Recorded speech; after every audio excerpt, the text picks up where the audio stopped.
Après qu'un film soit sorti au cinéma, après qu'il ait bénéficié d'une sortie physique en DVD ou Blu-ray, après qu'il ait été diffusé sur votre chaîne de télé préférée ou votre plateforme de streaming favorite, après qu'il ait subi les foudres de la presse critique ou la joie du public, il est temps pour ce film de passer une dernière épreuve. Il est temps de lancer l'ultime séance. Mec, c'est quoi le film? Putain, je trouve pas. Ferme ta gueule, c'est quoi ce film? Quelqu'un peut me mettre, s'il vous plaît? 3, 4.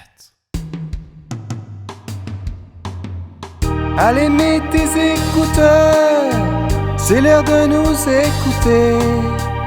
Que tu sois dans les transports ou sur le trône en train de jouer, tu peux noter sur ton carnet les films que l'on va citer.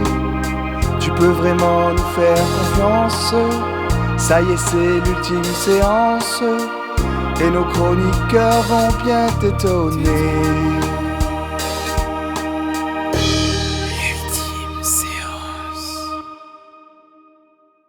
Bonjour à toutes et à tous, bienvenue dans ce 6e numéro de l'Ultime Séance. Le long métrage au programme aujourd'hui n'est autre que Charulata, un film sorti en 1964 et réalisé par le cinéaste Satyajit Ray. Ce film sera-t-il descendu en flèche, réhabilité ou bien simplement apprécié à sa juste valeur par vos chroniqueurs ? Pour vous répondre, je serai aujourd'hui accompagné de l'incroyable Zach. Salut. Et du merveilleux Boris. Bonjour à tous. Au sommaire de cet épisode, nous commencerons par la chronique Tu bluffes Martoni, qui traitera du film Civil War de Alex Garland, puis nous enchaînerons avec l'ultime séance de Charulata, et enfin on terminera par la barlographie. Passons maintenant à la première chronique de l'émission, et c'est Boris qui a l'honneur d'ouvrir le bal. C'est l'heure du Tu bluffes Martoni. Tu bluffes, Martoni. Il bluffe. Pas sûr. Si, il bluffe là, ça se voit tout de suite. Non, il a pas l'air de bluffer là quand même.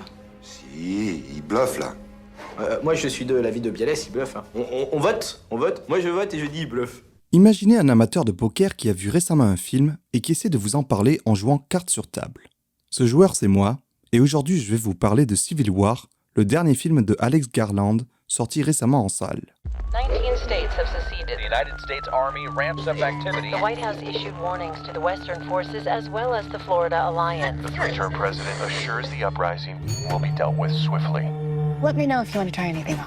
Are you guys aware there's like a pretty huge civil war going on all across America? We just try to stay out. With what we see on the news, seems like it's for the best. Bienvenue aux éditeurs pour cette chronique mi-poker mi-ciné où je compare la sortie d'un film aux différents rebondissements d'une manche de Texas Hold'em No Limit. Est-ce que vous partez avec paire d'as pour vous retrouver en bad beat ou est-ce que vous avez 7-2 pour finir chip leader ? Encore une fois, le même refrain. Si vous ne comprenez rien aux termes que j'emploie, je vous renvoie au cours d'initiation d'un certain Patrick Bruel, le premier français ayant été champion du monde au World Series of Poker en 1998 et dont vous pouvez retrouver les précieux enseignements sur Dailymotion.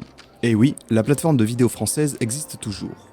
Aujourd'hui, nous allons nous intéresser au film Civil War, réalisé par l'ancien scénariste attitré de Danny Boyle, devenu depuis metteur en scène, Alex Garland. Sorti le 17 avril 2024 au cinéma, le film est une dystopie suivant une équipe de journalistes reporters traversant des États-Unis en proie à une guerre civile. Brief-la. Alex Garland, auteur du roman La Plage adapté au cinéma par Danny Boyle en 2000, devenu ensuite scénariste de ses films 28 jours plus tard ou Sunshine. En 2014, il passe un cap en écrivant et réalisant Ex Machina, le film de science-fiction intimiste avec notamment Alicia Vikander.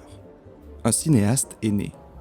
Viennent ensuite des films aussi forts et marquants que Annihilation en 2018, puis Men en 2022. Autant dire que quand son nouveau projet Civil War est annoncé, je suis tout oui. Le pitch : dans un futur proche, les États-Unis connaissent une nouvelle guerre de sécession 2.0, avec d'un côté la coalition rebelle du Texas et de la Californie, et de l'autre le reste du pays sous l'égide d'un gouvernement autoritaire dont le président en place en est à son 3e mandat. Le cast : rien de moins que Mary Jane Watson, Priscilla Presley, Pablo Escobar et Toufir Awad. La bande-annonce sort. Rien de particulièrement intriguant, mais on y découvre Jesse Plemons jouant un soldat qui n'a pas l'air commode. Les visuels promotionnels plus splendides les uns que les autres augmentent mon excitation. Il est temps d'enterrer la daube homonyme de Marvel. Civil War fait partie de mes grandes attentes de 2024. Flop.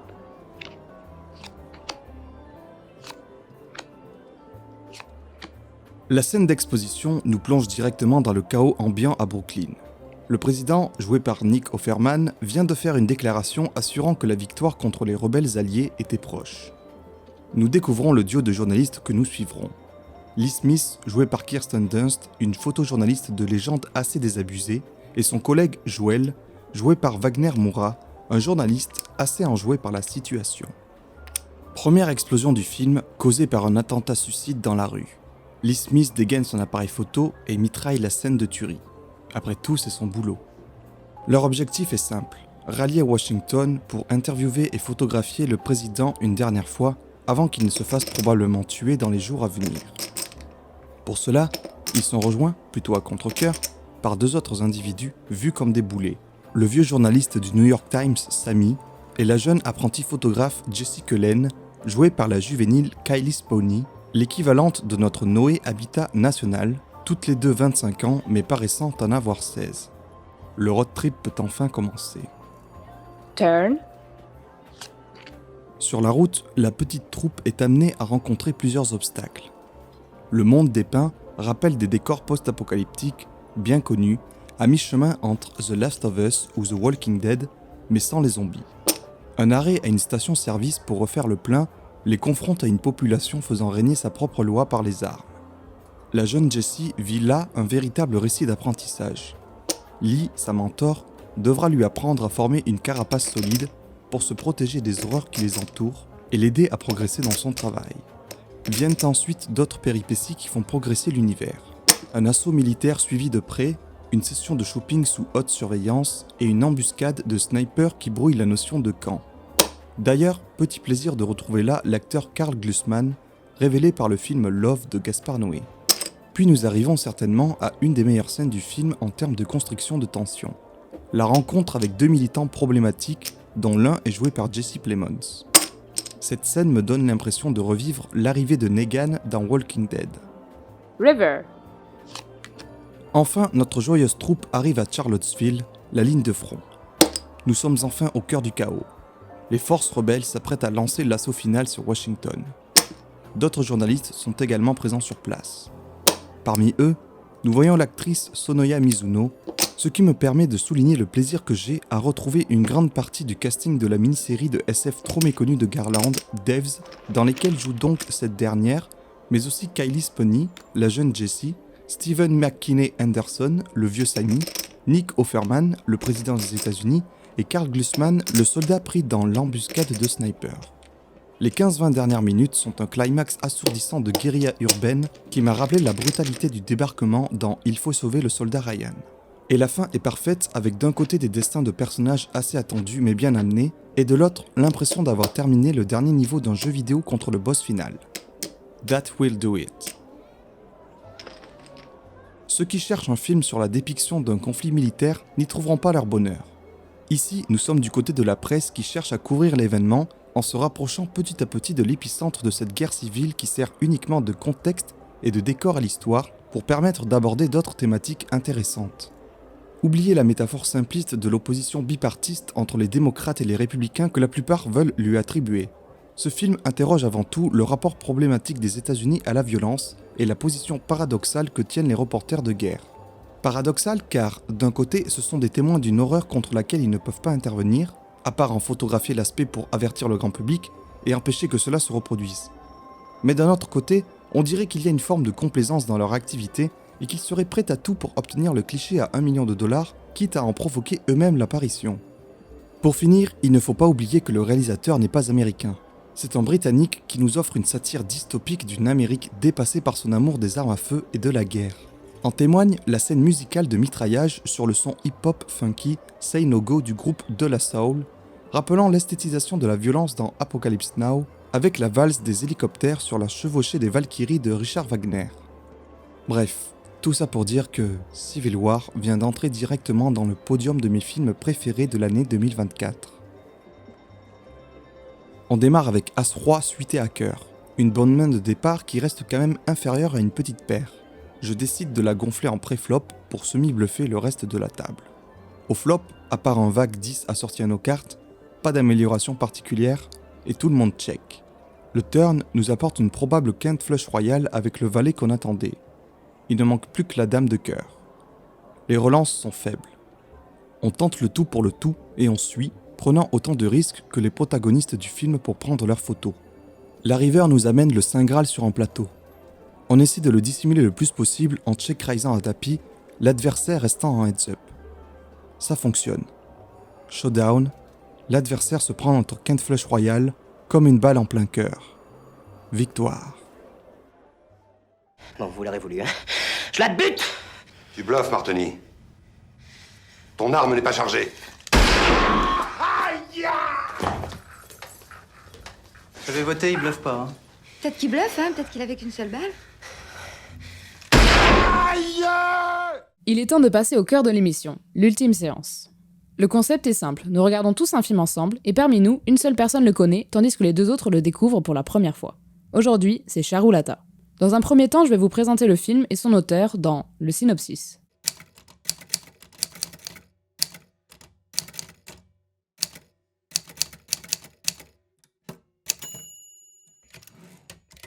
Alors d'abord, je vais vous parler un peu du réalisateur. Donc c'est Satyajit Ray, qui est du coup réalisateur, écrivain et compositeur indien bengali. Il est né en 1921 et mort à 70 ans en 1992 à Calcutta, qui est aussi sa ville natale. Il grandit dans un milieu aisé et cultivé et reçoit une bonne éducation parce que son père du coup est écrivain et poète assez important dans la littérature bengali de l'époque. Donc c'est pas n'importe qui son père et c'est aussi grâce à ça, grâce à son père qui va un peu lui inculquer la littérature principalement bengale. Après sa rencontre avec Jean Renoir dans les années 50, il décide de se lancer dans le cinéma. Du coup il le rencontre lors du tournage de Le Fleuve, dans ces années-là, et ils s'entendent très bien. Boris, tu m'avais dit qu'il avait même fait assistant réel sur ce projet-là. Moi j'ai pas vu ça, mais du coup tu m'as dit ça tout à l'heure. C'était quand on était allé voir séance au ciné-club, je crois que le gars avait dit ça. Mais j'avais dû le lire quelque part aussi. Hein. Ok. Si, c'est marqué sur Letterboxd. Jean Renoir, oui, qui a tourné son film Le Fleuve là-bas en Inde, et il avait besoin de quelqu'un qui connaissait bien le terrain en soi. C'est comme ça qu'il a trouvé ce gars-là et qui était assistant pour faire aussi la coordination, je crois, avec l'équipe bengali et lui qui était français. Enfin, voilà quoi. Ok. En tout cas, c'est grâce à cette rencontre que Ray se lance officiellement dans le cinéma, dans cette carrière-là. Et c'est en 1955 qu'il réalise son premier film, La Complainte du Sentier. C'est donc un succès artistique et commercial, grâce notamment au Festival de Cannes en 1956, où il reçoit un prix. Donc son premier film, c'est le premier volet de sa trilogie d'Apu, comme on appelle, et donc il sera suivi après de L'Invaincu en 1956, et Le Monde d'Apu en 59. Et donc maintenant, c'est du coup sa première trilogie assez connue quand on parle de ce réalisateur. Au cours de sa vie, du coup, il réalise environ 37 films, c'est-à-dire tout confondu avec des courts-métrages, longs-métrages et aussi des documentaires. Donc moi, pour ma part, j'ai juste vu sa trilogie et Charulata. Vous, je sais pas, je crois que c'est pareil. Peut-être vous avez vu d'autres trucs ? Non, pareil que toi. Moi non. Pour ceux que ça intéresse, la trilogie d'Apu est ressortie il y a pas longtemps en Blu-ray chez Carlotta dans un coffret très stylé. Donc c'est plutôt facile de se le procurer actuellement si jamais vous voulez découvrir cette trilogie. Ok, c'est bon à savoir. Donc voilà, c'était un peu le résumé du réalisateur. Maintenant, je vais vous parler du coup du film. Donc pour résumer, ça se passe en 1880 à Calcutta. Charulata, jeune épouse d'un riche intellectuel, se sent délaissée et s'ennuie constamment. Intéressée par les arts, elle fait bientôt la connaissance du cousin de son mari, passionné de littérature. Et donc c'est un film dramatique et romantique avec des guillemets, on va dire, inspiré de la nouvelle bengali Nashtanir, ou The Broken Nest, le nid cassé en anglais, de Rabindranath Tagore, écrit en 1901. Alors du coup, j'ai découvert moi ce film, Charulata, au lycée quand j'étais en terminale, l'année 2018, parce que ce film était inscrit au programme de l'enseignement de spécialité cinéma pour les sessions 2017, 2018 et 2019 du baccalauréat. Donc c'est comme ça que j'ai découvert ce film, on l'avait analysé en cours et il me semble qu'à l'épreuve du bac cinéma, on avait une épreuve écrite dessus.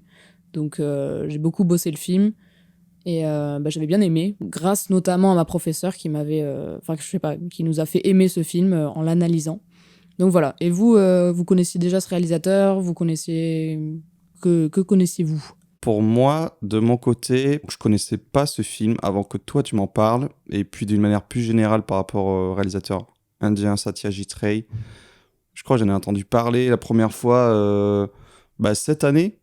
Il y a quelques mois, je crois que c'était au moment de la sortie de Boys Afraid de Ari Aster, où j'avais vu des articles un peu, comme j'attendais pas mal son film, et j'avais vu qu'il faisait un peu des tops de films qu'il conseillait à regarder, ou des trucs. Et il y avait ce nom qui revenait, donc ce réalisateur indien que je connaissais pas du tout, et puis j'avoue, ça, c'est pas vraiment quelque chose qui donne envie, parce qu'on a peur de se confronter à un cinéma auquel on n'a pas forcément les codes occidentaux. Voilà, ces vieux films noirs et blancs des années 50, 60, sur une autre culture. Et puis, donc voilà, j'avais entendu ce nom de réalisateur par là. Et je crois plus tard aussi, j'avais vu des interviews de Martin Scorsese qui en parlait aussi comme des must-watch, des films à voir au moins une fois dans sa vie, très important. Donc voilà, il y avait plusieurs réalisateurs que j'admirais. Et il y avait ce nom qui revenait sans cesse. Et c'est juste par hasard, du coup, dans la ville où on habite, là, avec Easy, où notre cinéma de quartier, il a passé donc la trilogie d'Apu. Et Apu, pareil, c'est un nom qui est sûrement connu de la plupart des gens parce que c'est le personnage principal indien caricatural dans la saga des Simpsons. Et donc, qui vient d'ailleurs de ce personnage-là, des films de Ray. Ah ouais, ok. Et donc, c'était l'occasion, sur tous les lundis soirs, il y avait un ciné-club où il passait du coup un des films de la trilogie. Et avec à chaque fois une introduction d'un gars qui travaillait au cinéma. Donc c'est comme ça que je me suis intéressé un peu à ce qu'il faisait. Et c'était assez intéressant parce que c'était un peu une espèce de chronique familiale où on suit un petit garçon donc, qui s'appelle Apu sur plusieurs générations. Enfin, pas plusieurs générations, mais on le suit enfant, on va dire, dès qu'il a de ses 6-8 ans jusqu'à sa vie d'adulte, de jeune adulte. Et donc dans chaque film, il traverse des épreuves différentes. Et il y a aussi un mouvement... il quitte la misère, un peu la pauvreté, le côté rural pour aller vers la ville, le côté urbain, moderne. Donc voilà, ça c'était la porte d'entrée vers son cinéma. Et en fait, en discutant avec toi, Izzy, tu m'avais parlé de ce film-là, de Charulata. Donc j'avais pas retenu le nom, forcément, mais tu m'avais dit, du coup, avant qu'on voit le monde d'Apu, enfin la trilogie d'Apu, que tu connaissais ce film, que tu l'avais étudié. Et du coup, c'était un peu dans la watchlist, mais de côté. Donc là, c'était l'occasion de le découvrir enfin... partir de ce que tu m'avais dit, quoi. Voilà. Et toi, Zach ? Moi, j'avoue, en fait, je m'étais fait un constat il y a pas longtemps que, en fait, j'avais jamais vu un seul putain de film indien de ma vie et que il était temps de régler ça. Et je m'étais fait ce constat-là quand quand beaucoup de gens parlaient de RRR là, qui avait fait pas mal de bruit. Et du coup, je me dis, faut que je regarde ça, mais bon, j'ai pas pris le temps de le regarder parce qu'en plus, c'est ultra long, je crois. Et du coup, j'avais découvert ça donc quand j'avais vu la sortie du coffret Blu-ray de Carlotta, là, qui avait ressorti les 3 films. Et en fait, après, vous m'en avez parlé, je sais plus, mais ça avait aucun rapport, mais vous en avez parlé, vous avez dit que vous les avez vus au cinéma. Du coup, je pense que c'est lié, en fait, ouais, la ressortie. Souvent, c'est ça, ouais. En général, la sortie de films en Blu-ray permet aussi de ressortir. Mais ils ont fait pareil avec Shin Godzilla qui est repassé. Bon, c'était aussi parce qu'il y a Minus One, mais bref. Et du coup, voilà. Et je me suis dit, par curiosité, je vais regarder. Donc pour l'instant, j'ai regardé que le premier. Et j'ai trouvé ça très très cool. C'est un style qui est assez lent, quoi. C'est social, on va dire, assez dramatique et tout. Mais vraiment, les images sont super belles. Et ça met vraiment dans une ambiance particulière. Il y a beaucoup de sens, de texture et de trucs, je trouve. C'est assez atmosphérique comme film au final, je trouve. Et les histoires sont plutôt belles. Et du coup, voilà, tu nous avais parlé de celui-là, donc moi ça me tentait bien de voir ce film-là. Et je n'ai point été déçu. Voilà. Ok. Juste pour revenir rapidement, c'est vrai que le cinéma indien aujourd'hui... Bollywood. Pour le grand public, voilà, il y a Bollywood qui est un peu l'équivalent d'Hollywood, mais c'est un peu les blockbusters indiens. Et chez nous, sinon, c'est quand on pense cinéma indien, on pense à des films de 3 heures où il y a un peu un mélange des genres, notamment beaucoup de trucs de comédie musicale. D'après ce que j'ai compris, en Inde, il y a plusieurs dialectes, il y a plusieurs langues. Et les 2 principaux, je pense, c'est l'hindi et le bengali. Et donc là, c'est vrai qu'avec Satyajit Ray, c'est en bengali. Et je crois que c'est en minorité. L'hindi, c'est plus fréquent. J'ai pas envie de dire de conneries, quoi. Mais c'est vrai que depuis la sortie de Triple R, là, de SS Rajamouli, je crois, que j'ai pas vu encore, mais j'aimerais bien le voir. Moi, je vois qu'il y a pas mal de... Alors, nous qui sommes en région parisienne, il y a pas mal de films indiens qui sortent dans des réseaux de salles type CGR et tout. Pas forcément à Paris même, mais en banlieue. Parce que je pense qu'il y a un public qui est demandeur de ça. Et donc, de temps en temps, je vois tel ou tel film, donc... on n'en entend jamais parler, mais il y a un certain public, et puis ils mettent version hindi ou version bengali. Voilà, il y a un vrai marché, une vraie demande qui arrive de plus en plus en France, et je pense que ça a aussi été aidé justement par ce film dont tu parlais, Zach. Mais c'était juste pour dire qu'en gros, le cinéma indien, sachant que c'est le 2e pays le plus peuplé du monde après la Chine, c'est très vaste, c'est très varié. Il y a pas que Bollywood, je crois, je sais plus, mais en fait, il y a plein de studios de production qui finissent par Wood et qui sont spécialisés dans un type de film en particulier. Mais voilà, c'est beaucoup plus vaste qu'on peut l'imaginer. Et là, avec Satyajit Ray, on est quand même proche d'un cinéma d'auteur qui s'intéresse à des drames familiaux, quoi. Mais ce que je voulais dire aussi, c'était que même si ça peut repousser a priori, franchement, foncez, faites-nous confiance. Ça se suit très facilement. Et en fait, franchement, moi, je me suis pas ennuyé devant. Les personnages, surtout la psychologie des personnages est assez intéressante et des fois limite en avance sur son temps, j'ai l'impression, parce qu'il va mettre en avant des personnages de femmes fortes, ou enfin il y a vraiment des conflits qui se jouent au niveau familiaux mais sociaux qui sont assez intéressants, comment c'est filmé, comment c'est écrit, et voilà. Ouais, puis ce que je vois, j'ai juste vu Pater Panché, du coup La complainte du sentier, mais entre Charulata et celui-là, bon, déjà on voit qu'il a grave maîtrisé son style au fur et à mesure des années, tu vois, mais que en fait c'est pas juste un cinéma qui filme je sais pas la bourgeoisie indienne, tu vois, un truc comme ça. C'est vraiment genre il filme aussi bien les pauvres tout en bas de l'échelle, parce qu'il y a en Inde, bon j'y connais rien, mais il y a tout un système de caste et tout, et du coup les classes sociales sont vraiment importantes là-bas. Et dans Charulata, c'est vraiment genre les riches qui se font chier, quoi, et qui savent plus quoi foutre de leur thune et tout. Enfin, c'est pas qu'ils savent plus quoi en foutre, mais ils ont trop de thunes et ils ont pas besoin de travailler, du coup ils se font chier, quoi. Ouais, c'est exactement ça. Mais voilà. Eh ben, très bien, c'était très intéressant tout ça. Mais maintenant, on peut passer à la bande-annonce.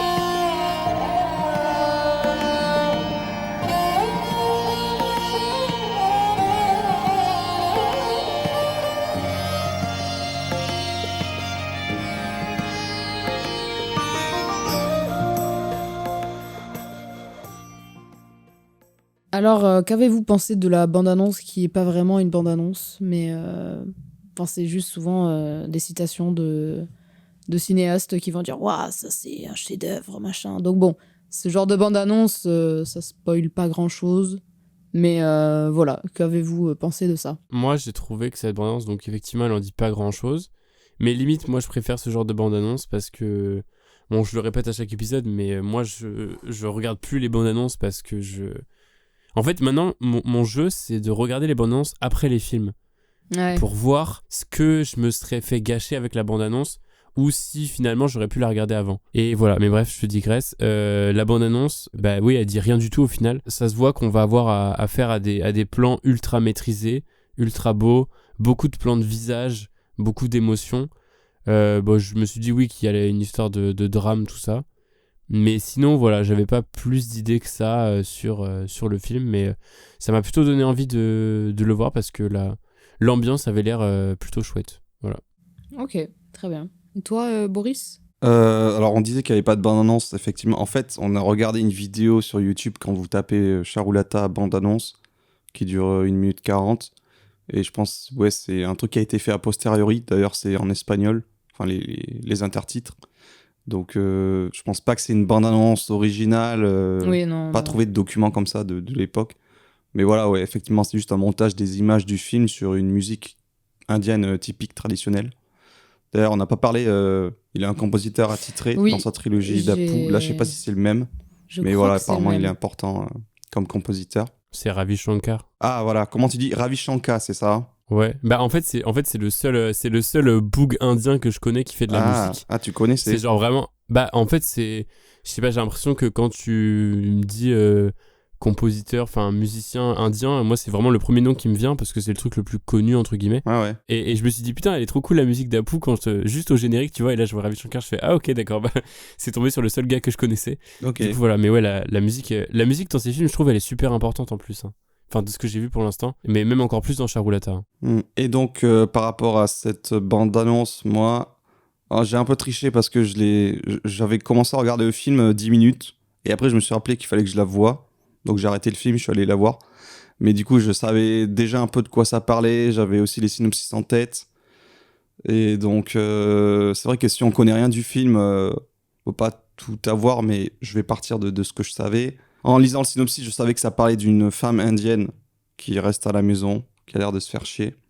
Ou plutôt, d'après ce qu'on en voit dans l'abondance, c'est pas une maison, c'est un palace, quoi. Donc, elle est issue d'une grande bourgeoisie, certainement. Et puis après, j'avais retrouvé un petit peu l'ambiance des autres films de la trilogie d'Apu, qui se veut un portrait intime de la société indienne. Donc là, comme tu as dit, Isaac, on s'intéresse aux plus hautes castes, en tout cas, les riches intellectuels en l'occurrence. Et donc, joie de retrouver. Alors, toi, comme t'as pas vu Le Monde d'Apu, qui est le dernier de la trilogie, en fait, l'acteur qui joue le cousin, voilà, c'est le même gars. Donc, c'était bien heureux de le retrouver là. Et donc, c'est lui qui joue le cousin du mari. Et ils ont l'air d'avoir un point commun, donc, qui est un amour pour les arts, ou en tout cas la littérature. Et donc, je pensais qu'on allait avoir une histoire romantique ou d'amour un peu entre les deux, qui allait se former. Vu que toi, comment tu m'en avais parlé, Izzy, je pensais que ça allait être aussi un peu une histoire d'émancipation féminine ou une réflexion sur le mariage, sur la question maritale à cette époque-là. Voilà. Et juste par rapport au tout début du film, où on la voit divaguer un petit peu, se faire chier. Mais ça m'a rappelé aujourd'hui... Enfin, ça a fait écho au film Priscilla de Sofia Coppola, où on a pas mal une femme qui reste au foyer et qui est un peu dans une espèce de prison dorée, une espèce de palace où elle s'emmerde au quotidien et tout. Même si dans celui de Coppola, c'est beaucoup plus accentué. Là, j'ai l'impression que c'était un peu le début du film. Bref, c'est très mal répondu pour la bande-annonce. T'inquiète. Mais voilà. Mesdames et messieurs, merci d'éteindre vos téléphones et de manger votre popcorn en faisant le moins de bruit possible, car c'est l'heure de l'ultime séance.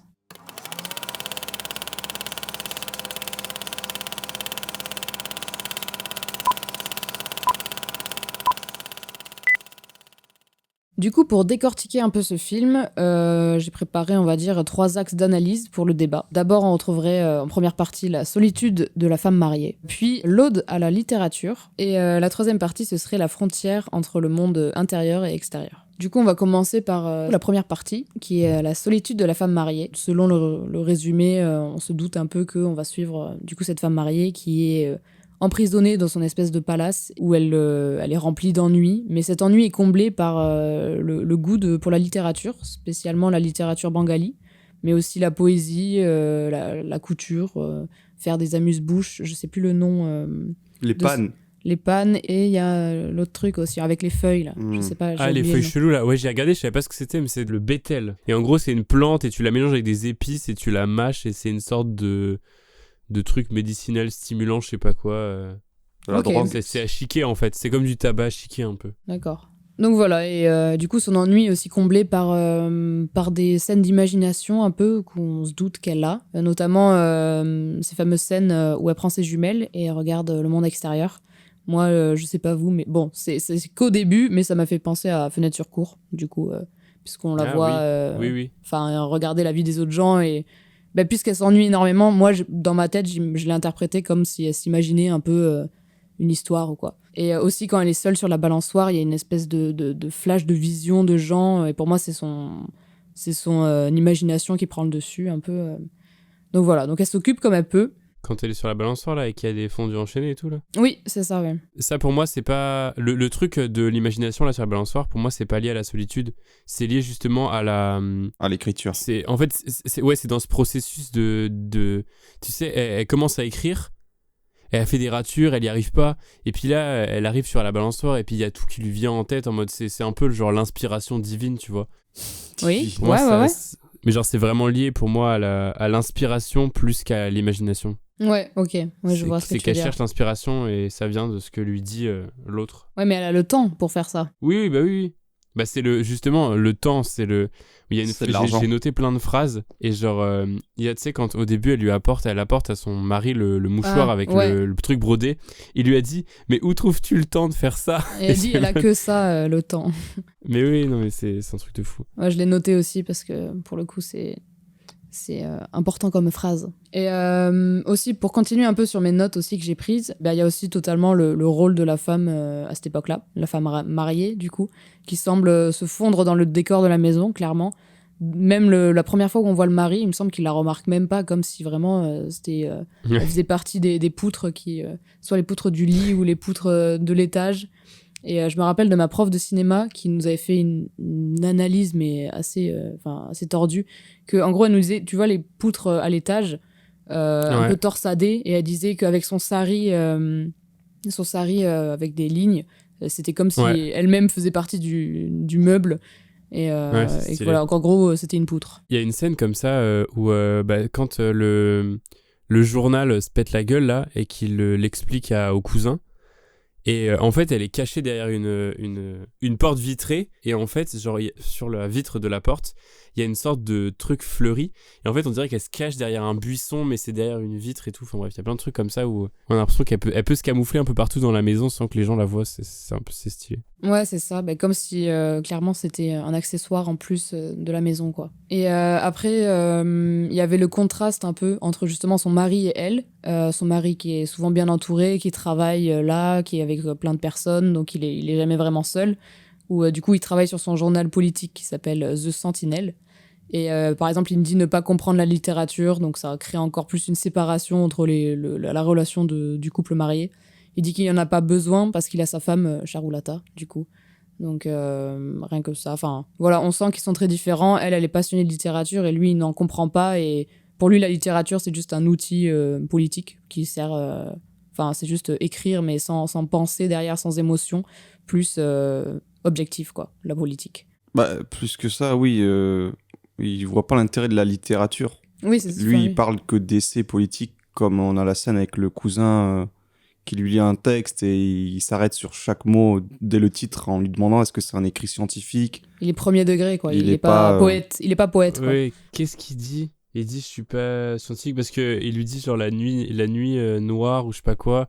Et il lui dit mais s'il y a pas de lune, c'est les étoiles qui éclairent. Et l'autre il lui dit je suis poète, je suis pas scientifique ou un truc comme ça. Oui, en gros, oui, il a un titre poétique. Ah non, je suis écrivain, pas astronome, c'est ça. Ouais, oui, il fait clairement comme des poèmes, quoi, avec des titres qui parlent de la lune, de la nuit, des étoiles, et lui dit à chaque fois, alors, ça parle de la lune? Non, ça parle de la nuit? Ah, des étoiles. Oui, pour lui, il est, comme on dit, très pragmatique, quoi. Et à la fin, pareil, avec Charulata, qui lui suggérera une idée intéressante. En gros, pour lui, oui, il a un journal et il y a que des... Ouais, comme tu as dit, c'est un truc politique. Il est vraiment dans le truc... c'est la description, quoi. Non, mais c'est ça. Il n'y a pas d'imagination, il n'y a pas de fiction. Il dit lui-même que, comme tu as dit, ça n'intéresse pas de lire les auteurs et tout. Voilà. Ouais, c'est ça. Moi, je trouvais ça intéressant le parallèle avec son mari, qui au final est très innocent, dans le sens où il connaît pas vraiment sa femme. Il ne s'est pas douté de la relation peut-être ambiguë qu'elle a pu... Enfin, le désir qu'elle a pu ressentir envers son cousin. Du coup, Amal aussi se faire trahir par son propre frère. Enfin, en gros, il nage dans... Enfin, il est aveuglé, ouais, je trouve. Il est un peu innocent. Et ouais, innocent. Et à la fin, tu vois, je sais pas vous, mais on a un peu pitié. Enfin, pas pitié, mais je sais pas. C'est un peu triste. Non, mais si, oui.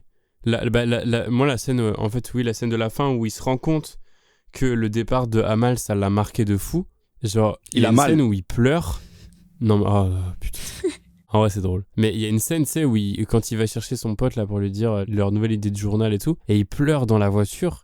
J'ai trouvé ce plan ultra fort. Le personnage, il est...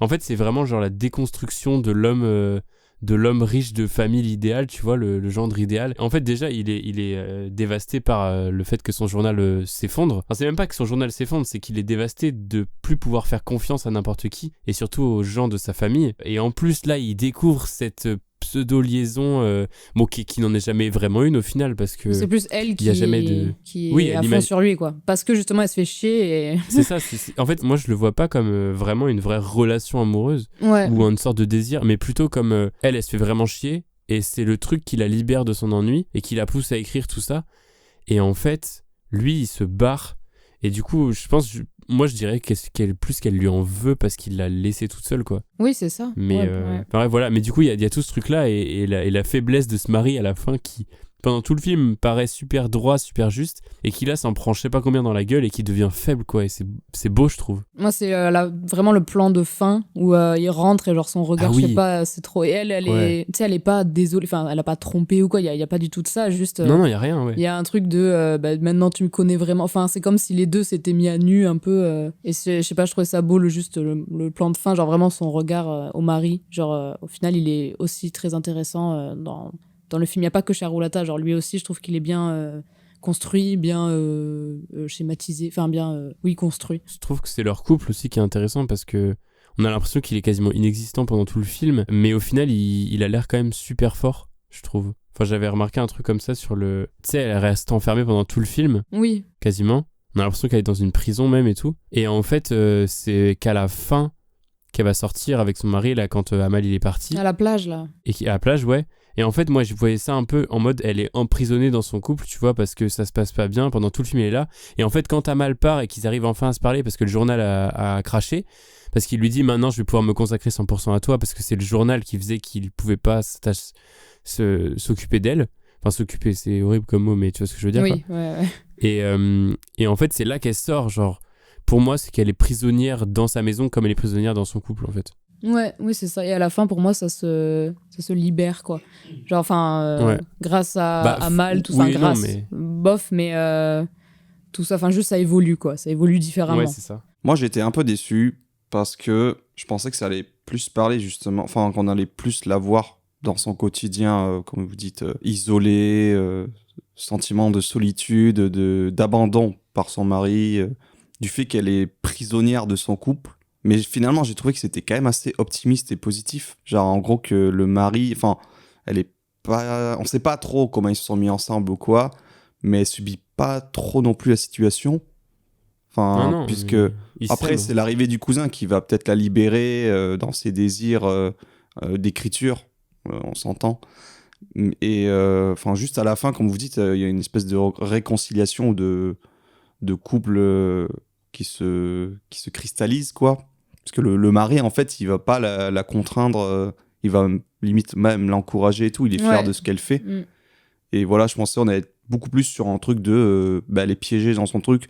Comme vous avez parlé, la femme mariée, mais en fait, le truc, c'est que comme elle fait partie de la caste riche, elle est pas non plus occupée à faire des tâches ménagères ou quoi. Ouais, elle a des servantes. Voilà, c'est ça, ils ont braja. Ouais, elle fait 2-3 trucs quand même. Bah, elle fait de la broderie, mais c'est sur son temps libre, quoi. Pour faire plaisir à son mari. Non, mais des fois, elle est dans le linge ou des trucs comme ça, non?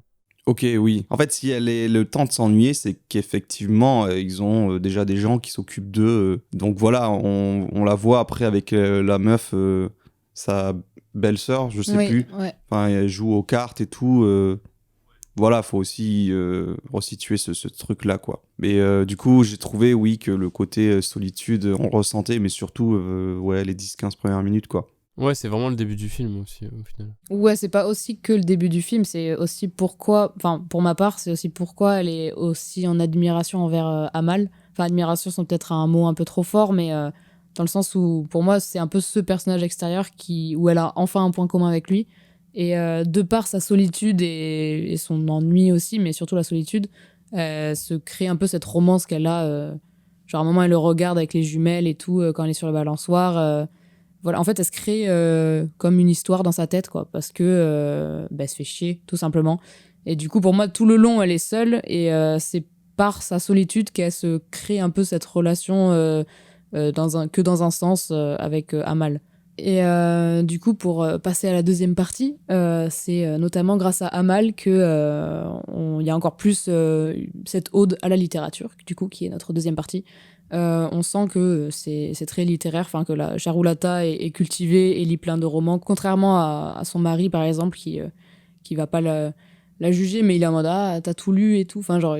Il la nargue un peu vis-à-vis de ça. Et du coup, après l'arrivée de Amal, qui quand même arrive avec quand il y a une tempête, parce qu'en fait, on dirait que leur toit, il y a pas de toit, ou genre il y a une cour. Ouais, c'est une sorte de cour intérieure. Ouais, cour intérieure. Du coup, genre, il y a tempête et tout, je suis là, oula.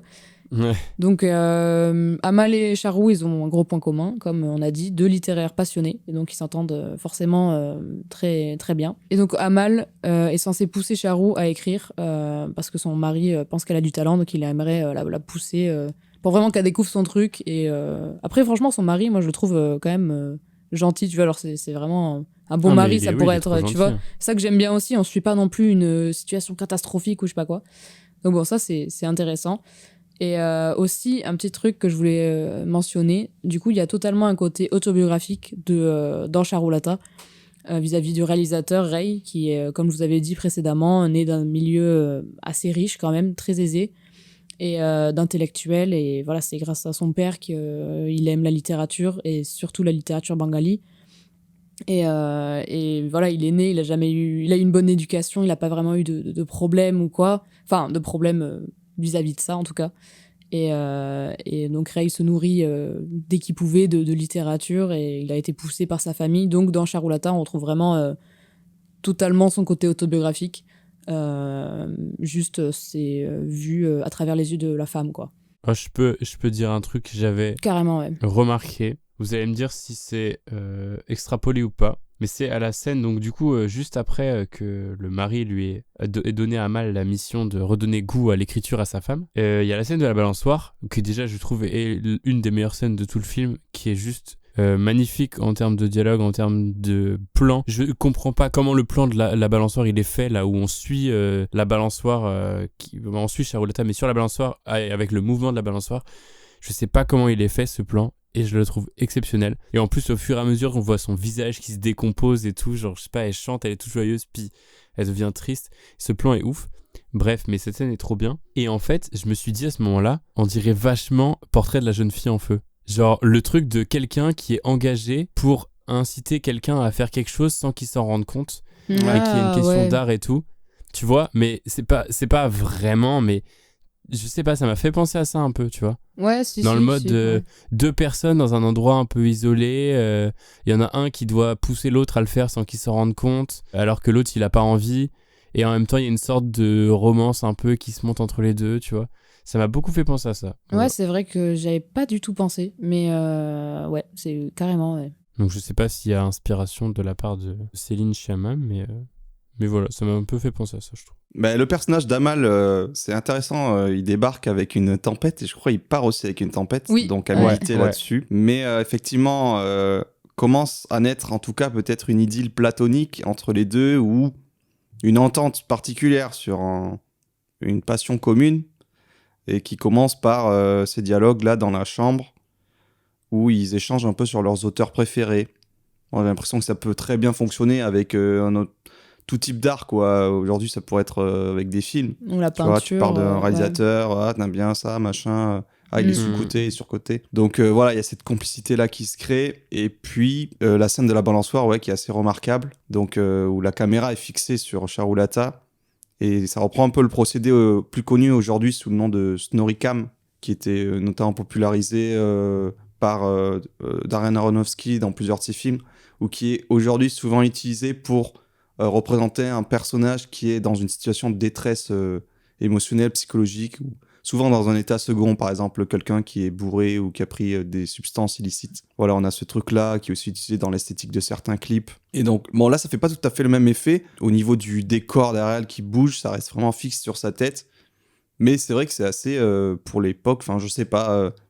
je dirais pas que c'est le premier qui l'a fait, parce qu'en me renseignant, j'ai vu que ça avait été inventé par des Islandais. Donc je pense que c'est pas lui le pionnier là-dedans, mais c'est vrai que c'est assez rare pour l'époque, je pense. Et surtout après aussi, on a la caméra qui fait un POV, là, point of view, de elle qui regarde Amal qui est par terre en train d'écrire son bouquin. Ouais. Donc ça aussi, ça rend le truc assez dynamique. Et je sais pas pourquoi le truc de la balançoire, j'ai pensé à un truc sensuel, un jeu un peu érotique. Même si là, on en est très loin, mais ça m'a fait penser à ce fameux tableau de Jean-Honoré Fragonard.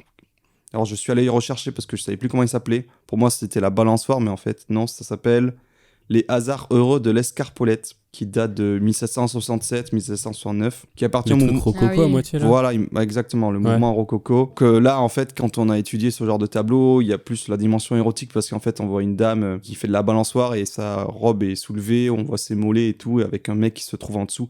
Là, c'est pas tout à fait la même chose dans cette scène, mais je sais pas, vu que on sent quand même qu'il y a quelque chose dans l'air entre les deux. Ouais, ou peut-être, effectivement, comme tu disais, Izzy, que c'est peut-être Charulata qui se fantasme une histoire qui va dans un seul sens, parce qu'il n'y a pas vraiment d'avance de la part de Amal tout au long du truc. Puis si je voulais rajouter un côté bof, c'était la balançoire, il y a un mouvement de va-et-vient qui se crée, donc...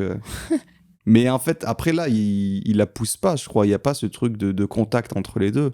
Je crois, il lui demande et tout, mais il le fait pas. Oui, si, au début. Au début, il lui donne l'impulsion. Au début, attends, j'ai noté une phrase là-dessus. Il lui dit Elle lui dit viens me pousser et tout. Et attends, il lui dit ah voilà, femme moderne c'est trop. Parce que avant il y a tout un, dans le dialogue dans la chambre. En parler, en fait, il ouais. y a tout un truc aussi avec Manda, qui est du coup la femme du frère de La belle-sœur de Charou. Ouais. qui est en fait elle l'anticulture, c'est-à-dire qu'elle se fait chier, genre il parle de littérature et elle s'endort littéralement à côté. Ouais. C'est vrai. Et il lui dit femme conservatrice, dehors, place à la littérature. Et justement, il y a une scène, dans cette scène-là avec la balançoire, on la voit derrière, elle est derrière une fenêtre avec des barreaux. Ouais. Ouais. Bah Et oui. en fait, moi j'ai vraiment vu ça comme Bah oui. genre elle regarde le monde des savants ou des cultivés avec un truc en mode il y a les barreaux devant. Oui. C'est un monde en fait qu'elle pourra jamais accéder parce que Elle est enfermée dans je sais ses pas. traditions. Ouais, c'est ça. Ouais, exactement. C'est ouais. ça. Et ça, je trouvais ça très beau. C'est vraiment ça qui est ouf avec ce film. Je voyais un gars sur Sens Critique qui disait genre c'est beau d'avoir un film où chaque plan est fort de sens et réfléchi. C'est vraiment un plaisir de fou. C'est pour ça que l'analyser en cours, là, c'était vraiment incroyable. Genre, on a Ouais, analysé tu m'étonnes. tout le film, genre vraiment, et que des petites scènes, exactement comme tu dis là. Ouais, c'est ça. Et après, je sais pas si vous vous souvenez, mais elle ne se cultive pas aussi parce qu'elle ne sait pas lire. À un moment, elle lui dit Ah, d'envoyer ça, le j'avais magazine pas. ou je sais pas quoi. Elle a dit oui, il y a que le nom de Amal qu'elle pourra lire. Mais parce qu'elle sait à quoi ressemble son oui, prénom. d'accord. Mais du coup, voilà, elle n'a pas accès non plus à la lecture. Ah, donc et du c'est coup, pour ça. impossible de pouvoir se cultiver. Et vu comme elle a l'air d'être dans sa vie, d'où ce plan dans le jardin et tout, où elle est enfermée, c'est que, tu vois, les portes, t'as toujours moyen de les ouvrir, mais il faut la trouver. Ouais. quoi. Bah, c'est en ça que le Ça, c'est couple beau. que forme Charou avec son mari semblerait moderne pour l'époque alors, puisque Ouais, Ouais, on, de- a- ouais. oui. Hein. on aurait cette image de la femme qui reste au foyer, mais à qui l'accès à l'éducation n'est pas garanti, pour la garder dans une espèce d'ignorance et tout. Mais là, c'est pas du tout le cas, quoi. Puis déjà, lui aussi, il a l'air assez différent parce que, d'après ce que j'ai compris, il y a tout un truc où au début, il dit tu sais, l'argent ne rend pas toujours oisif. En fait, on se rend compte au fur et à mesure que en fait, son journal, il en a pas besoin techniquement. C'est vraiment une passion. Ah Et il le fait parce qu'il a envie de faire quelque chose. Et à la fin, il lui dit je vais pouvoir me consacrer à toi. Donc en fait, il a pas besoin de le faire son journal. Et puis Ah, il ok. dit qu'il s'en Il en fout, a pas- enfin, c'est pas l'argent, quoi. Et il est c'est ça qui est beau quand son journal s'écrase, c'est qu'il est dévasté parce que c'est son truc, tu vois. Même s'il en a pas besoin, mais ça se voit qu'il y tient. Et D'accord. c'est ça qui est beau aussi. Pour moi, c'est ça, c'est vraiment un couple, genre un couple de gens cultivés. Et puis en plus, son journal, c'est ça aussi, c'est que son journal, c'est pas un journal banal. C'est un journal qui a l'air assez militant aussi parce que il y a tout un Il critique le gouvernement. avec le frère de Charou qui est en mode mais t'es un ouf quoi, genre tu vas te faire péter la gueule, genre t'es un grand malade de dire des choses comme ça. Et lui il dit oui mais en même temps c'est ça, il faut dénoncer sinon ça sert à rien, tu vois. Ouais. Mais pour revenir au personnage de Amal et aussi à cette question de tradition, modernité, en fait, il y a son cousin qui veut à tout prix le marier parce que, voilà, on est sur les traditions.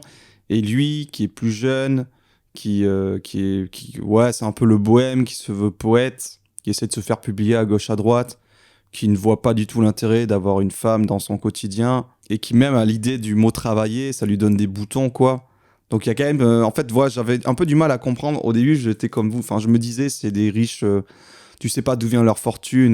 Peut-être que, en plus, ils ont un intérieur qui fait. Je sais pas. Pour moi, c'est pas ça le côté indien traditionnel. On dit, comme ils sont sous influence du gouvernement britannique, ça fait un peu. Ouais, très européen comme style Et des meubles. le mari parle souvent aussi anglais. Enfin, cale des petites phrases anglais. Aussi, son journal est en anglais. Ah oui, c'est vrai, ouais. Ouais, voilà.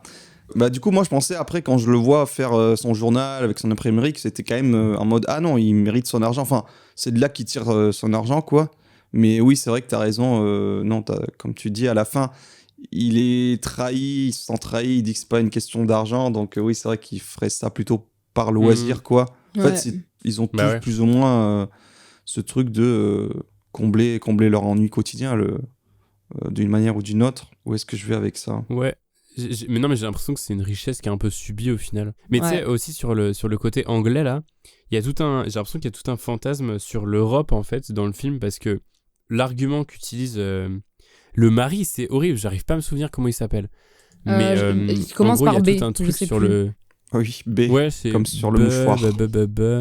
Il lui donne comme argument, oui, la fille, si tu te maries à elle, le père va envoyer son gendre en Angleterre. Ouais. Et là, il fantasme sur l'Europe et il dit oui, pas que l'Angleterre, la France, l'Allemagne, l'Italie. Et après, il est en mode Méditerranée, c'est un mot magnifique et tout, machin. Et il est en mode juste le sens du mot. Et du coup, ouais, il y a tout ce espèce de fantasme sur... C'est marrant parce que c'est un peu l'inverse de nous. Nous, on est un peu en mode, en regardant le film, on fantasme sur l'Inde et toutes ces tapisseries magnifiques, ces draps, ces bijoux, ces trucs. Et il y a ce truc-là qui est vraiment cool, je trouve.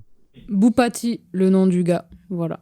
Ah, Boupati, voilà, c'est ça. Bah, c'est leur exotisme à eux, c'est ça. L'Europe, c'est exotique pour eux, comme l'Inde l'est pour nous. Et ce que je voulais rajouter aussi sur ces questions de modernité, tradition, c'était que j'arrivais pas à situer le film, à quelle époque il se passait. Après, il parle de fin du 19e siècle. Ouais. Et pour moi, je pensais... après, c'est un peu ma méconnaissance de la culture là-bas. Mais je sais pas, je trouvais que ça passait. Il sort en 64. Ça aurait très bien pu être un film contemporain, quoi, qui dépeint les années 50 ou 60. Alors après, le seul truc qui m'a mis sur la puce à l'oreille, c'était le côté imprimerie à l'ancienne de son journal. Et je me dis, si ça se passe dans les années 50-60, je pense qu'il y aurait quand même des machines, c'est un peu plus industrialisé.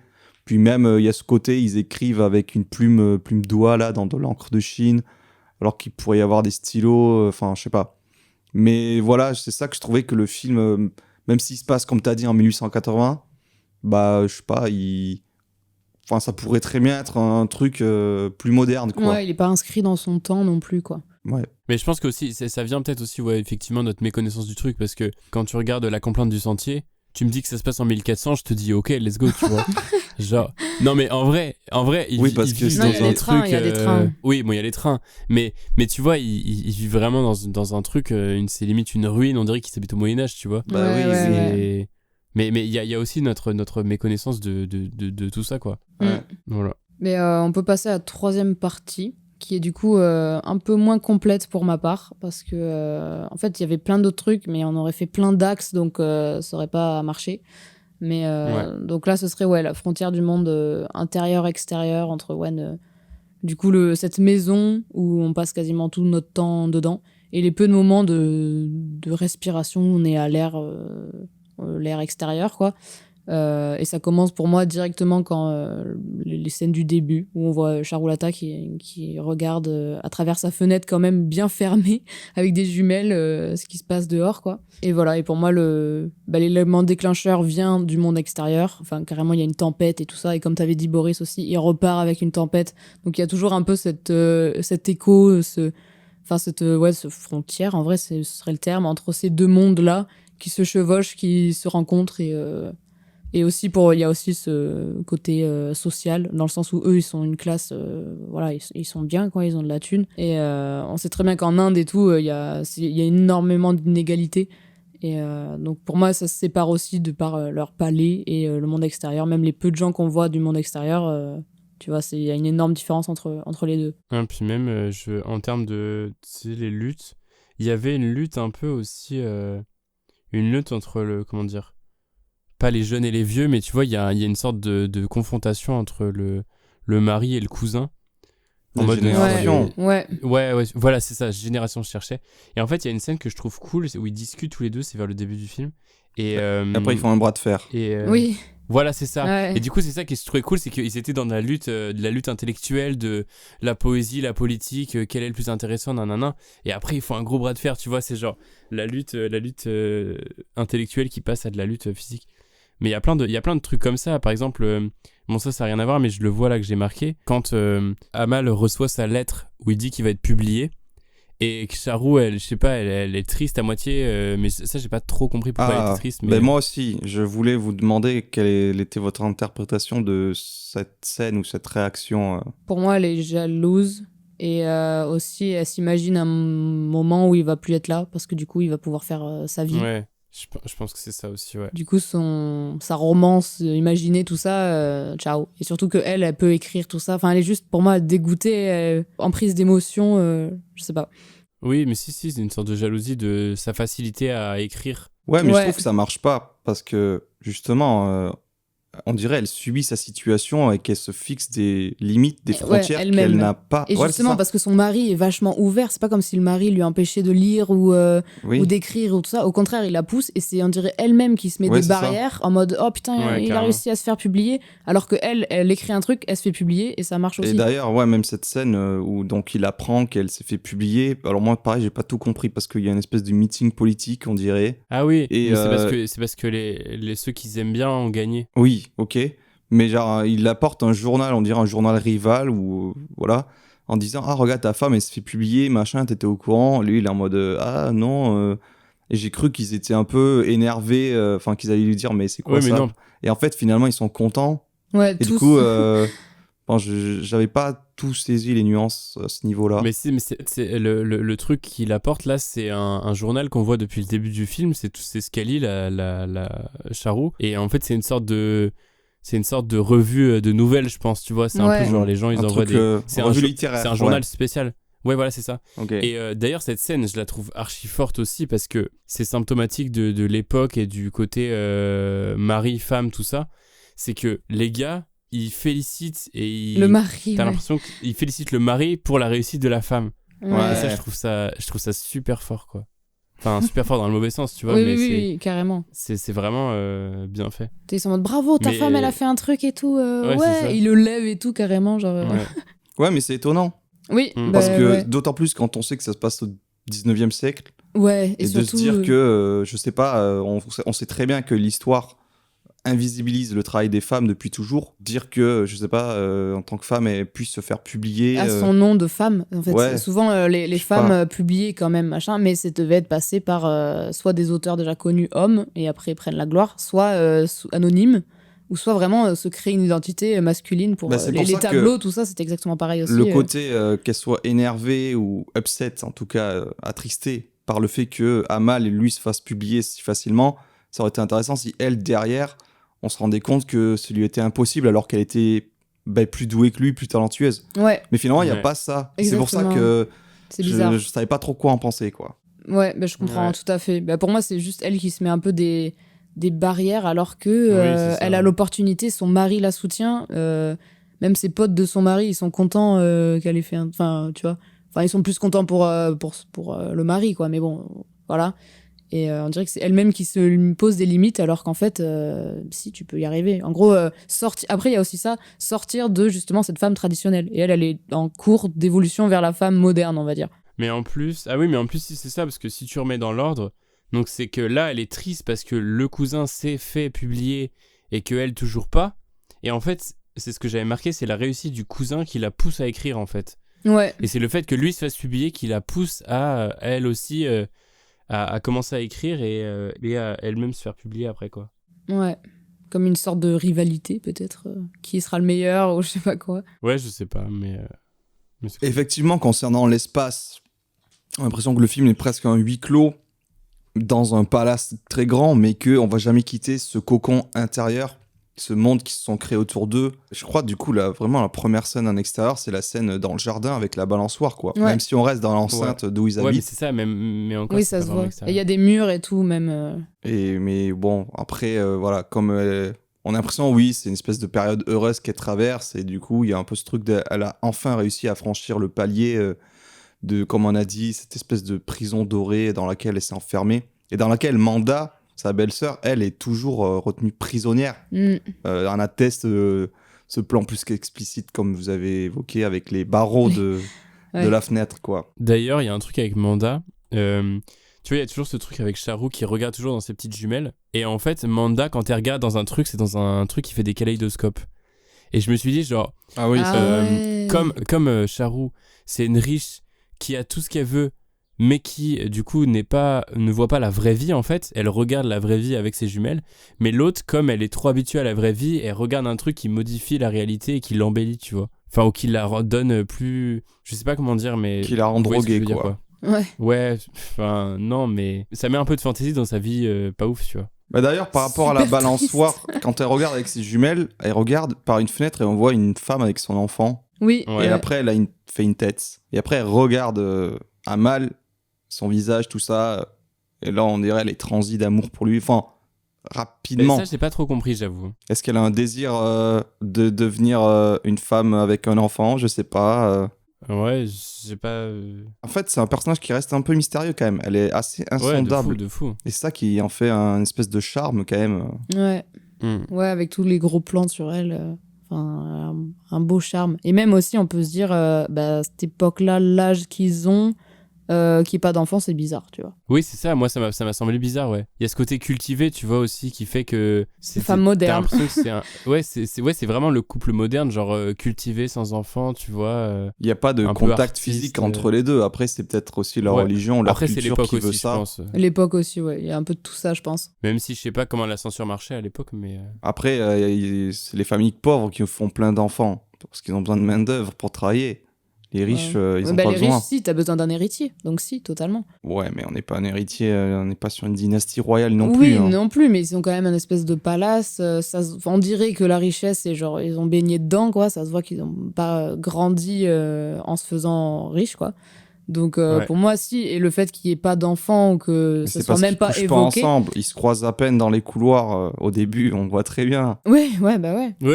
Mais c'est quand même un élément à prendre en compte. Et encore cette distinction entre femme traditionnelle machin et Charulata qui évoque un peu la femme moderne, qui est en train de se moderniser en tout cas dans tous les cas. En tout cas, c'est intéressant de ne pas avoir un portrait d'une femme qui soit conditionnée par les enfants, son rôle de mère, tu vois. Même le côté marié, en fait, finalement, tu le ressens pas trop parce qu'elle correspond pas, je sais pas, aux normes que nous on en attend. Tu vois, elle est pas juste accessoire, quoi. Elle est vraiment centrale dans l'histoire. Je sais pas si c'est quelque chose qui est novateur pour l'époque. Je pense quand même années 60, je sais pas, en France il a vraiment été connu. C'était déjà présent dans La complainte du sentier, il me semble que le personnage de la mère est assez important, quoi. Et même dans la trilogie... dans La complainte du sentier, ouais, la mère, c'est le personnage principal au final, limite. Hein. Quasi, ouais, grave. Et il faut trop que tu regardes la trilogie. Là, ça m'a grave donné envie de finir, hein, parce que vraiment...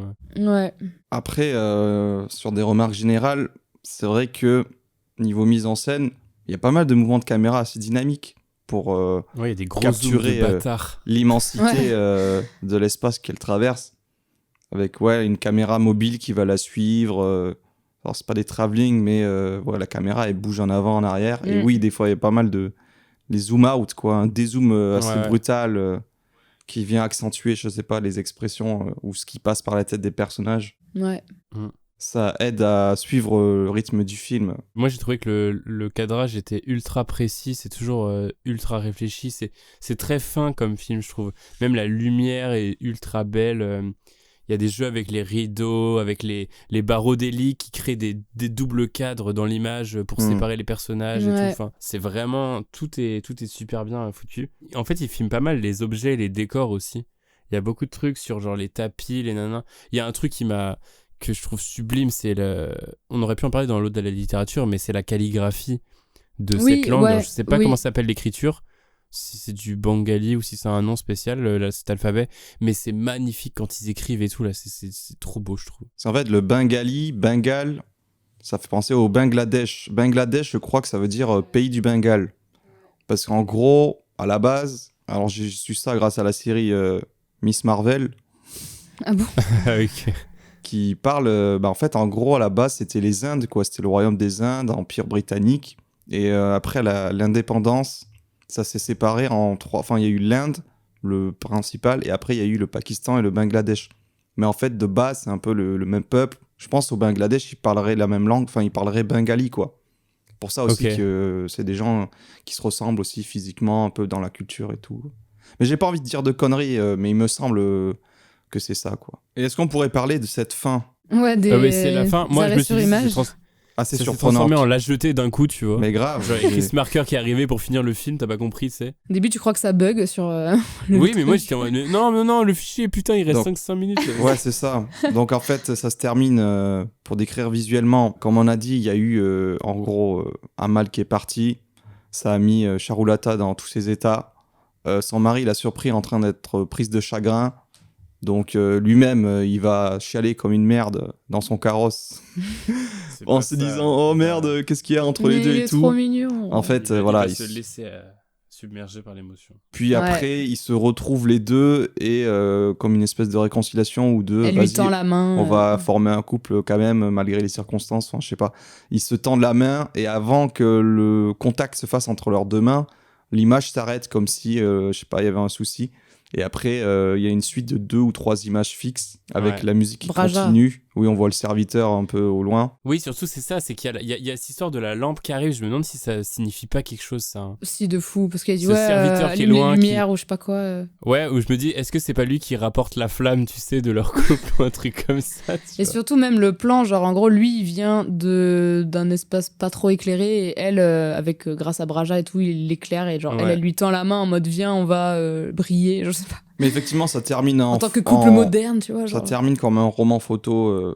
Donc, pareil que toi, j'avais écrit à la Chris Marker. Ouais. Pourquoi ? Enfin, je sais pas, je me suis dit, ce truc de... le couple est figé, mais dans une réconciliation forcée. Enfin, en gros, il y a le seul contact physique qu'il y aurait pu avoir. Il ne se fera même pas, tu vois. Ouais, stylé. En gros, ils sont un peu bloqués dans leur histoire, mais il y aura rien de... Je sais pas. Il y a un truc intéressant là-dessus, quoi. Elle est vraiment forte cette fin. Bah, surtout qu'en plus, on avait de l'espoir parce que ça, je sais pas, on en a pas exactement parlé, mais en gros, quand ils sont à la plage, il y a ce truc de. Donc le journal, ce sentinelle est mort. Et en fait, Charou, donc, qui est toujours le cerveau de l'histoire, donne l'idée à son mari, qui avait pas pensé parce qu'il était trop dans ses trucs, c'est de faire un journal donc mi-anglais, mi-bengali, où la poésie et la littérature seraient écrites en bengali par elle, et la politique serait écrite en anglais par lui. Et comme ça ferait un journal mix, et t'as vraiment l'impression qu'ils relient leurs deux mondes, et que ça va relier leur couple, mais en fait, il y a vraiment cette lettre d'Amal qui vient tout péter, quoi. Ouais, moi j'aurais pensé que le film se terminerait sur la scène à la plage, qui était assez jolie. Ouais, carrément. Sur un avenir prometteur, quoi. Mais du coup, c'est pas mal, parce que ça fait pas non plus... tu sens qu'il y a eu du chemin de fait dans leur couple et dans leur histoire et tout, mais en même temps, ça reste la société qui est comme elle est et que voilà quoi, tu vois. Enfin, je sais pas si c'est vraiment une question de société, mais il y a toujours un fossé entre les deux, quoi. Oui, après, c'est pas non plus... la deuxième lettre de Amal, ça va pas... Enfin, pour moi, ça nique pas pour autant le projet de faire le truc à deux, hein. Au contraire, pour moi, c'est un peu ça la fin, c'est que ça y est, allez, on passe à autre chose, on fait ça, tu vois. Ouais. Bah, en fait, limite, je viens d'y penser là, mais je me dis, ce truc de poignée de main, ça fait un peu genre plus des associés qui vont lancer une nouvelle affaire qu'un vrai couple qui se réconcilie avec de l'amour, tu vois. Ouais. C'est genre, non, il y a clairement ils se serrent la main en mode, let's go, on va lancer notre nouveau journal, tu vois. Ça fait un peu ça, limite. Et c'est quand même aussi assez novateur pour l'époque déjà située dans le film et aussi l'époque où c'est sorti, dans le sens où la femme, elle travaille, what the fuck, tu vois. Genre, non. Une femme ne travaille pas et moi je trouve ça quand même assez fou et fou. Une femme ne travaille pas dans ce milieu-là, dans cette catégorie sociale-là, je pense. Pas. Oui, non, pardon, oui, mais faut c'est. Préciser. Oui, d'accord. Et je sais qu'en gros, souvent c'est le mari qui choisit ou même quand la femme travaille, c'est le mari qui va choisir ce que toi tu vas travailler, tu vois, genre. Oui, voilà, mais après encore une fois, on n'a pas les codes de ce pays-là, cette culture-là, cette époque-là. Sachant que les années 60, c'est quasiment universel ce Oui, mais ce le phénomène-là. film se passe au 19e. Oui, voilà. Oui, donc ça, on ne sait pas. Mais avec le regard et l'époque où il est sorti, tu vois, je pense qu'il y a des gens qui se sont dit waouh, tu vois. Il y a un côté un peu, je sais pas, nouveau, quoi. Justement. Après, je sais pas si le film a été réceptionné au même moment en Europe ou c'est bien plus tard. Je sais pas, comme ça, je voulais retrouver l'info, mais j'ai pas trouvé. Souvent, ces réalisateurs-là, ils sont exhumés après leur mort, ils sont découverts outre-Atlantique, tu vois, je pense. Après, lui, je pense qu'il était un peu connu quand même au final. Je sais pas si Renoir a fait de la pub ou je sais pas quoi, mais je pense que... En France, il est sorti en 1981. Ouais, bah voilà. Donc voilà, c'est quand même 20 ans après, voilà. Et en 2014, une version restaurée pour sortie, quoi. Du coup, je dirais que c'est bon pour nos trois axes d'analyse. Voilà, c'était cool. Et moi, le cinéma de Satyajit Ray me fait penser du côté nippon à Yasujiro Ozu, que j'ai découvert récemment. Il a commencé. Bon, j'ai pas vu. J'ai vu que parler 30 minutes. J'ai vu 3 films de lui. Mais enfin, je pense qu'on ne mettrait pas ça au montage. Mais en gros, c'est un cinéaste japonais qui a fait carrière des années 30 jusqu'aux années 60. Il est mort en 63. Et il dépeignait, il faisait des chroniques familiales. C'était beaucoup sur l'intime, sur la famille, sur les questions aussi de t'as une femme, tu t'occupes de tes parents jusqu'au moment où tu te maries et tu vas vivre chez tes beaux-parents. Enfin, il y a plein de trucs comme ça. Assez intéressant. Toujours, ouais, c'est filmé les intérieurs japonais, quoi. Avec, il a inventé le fameux plan tatami où la caméra est au ras du sol parce que beaucoup des gens sont toujours assis ou à genoux. C'est comme ça, ils vivent de manière très simple et tout. Et voilà, je trouvais que... Et en fait, c'est aussi un cinéaste qui a été découvert sur le tard, notamment en France. J'avais vu qu'il avait été découvert fin des années 70, alors que l'auteur est mort en 63, quoi. Et en fait, ces films sont sortis à ce moment-là. C'est comme ça. Du coup, je pensais que Satyajit Ray, c'était un peu la même chose. C'est quand, en gros, moi, j'appelle ça un peu le ciné... C'est un peu un terme qui englobe différentes cinématographies mondiales. Comme on parlerait de musique du monde, pour tout ce qui n'est pas défini d'un genre très occidental, en fait. Ouais. Les grands genres que sont la pop, le rock, le rap, tout ça, part de musique du monde dès que c'est un truc qui est très raté. Voilà, une culture, un pays étranger. Bah là, on pourrait parler aussi de cinéma du monde, quoi, dès que ça parle clairement. d'un cinéma d'Amérique du Sud ou d'Asie. Voilà. Bon, bref, c'était la parenthèse, mais... Non, mais oui, non, je suis d'accord. c'est intéressant de fond. Et moi, je voulais juste rajouter que ce que j'aimais bien avec ce réalisateur, c'est que, du coup, j'ai vu Charulata, puis après, j'ai vu la trilogie d'Apu.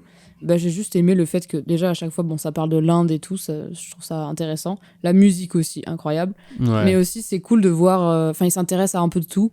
Et il y a toujours après j'ai juste vu, du coup, 4 films, mais à chaque fois, il y a quand même ce truc de...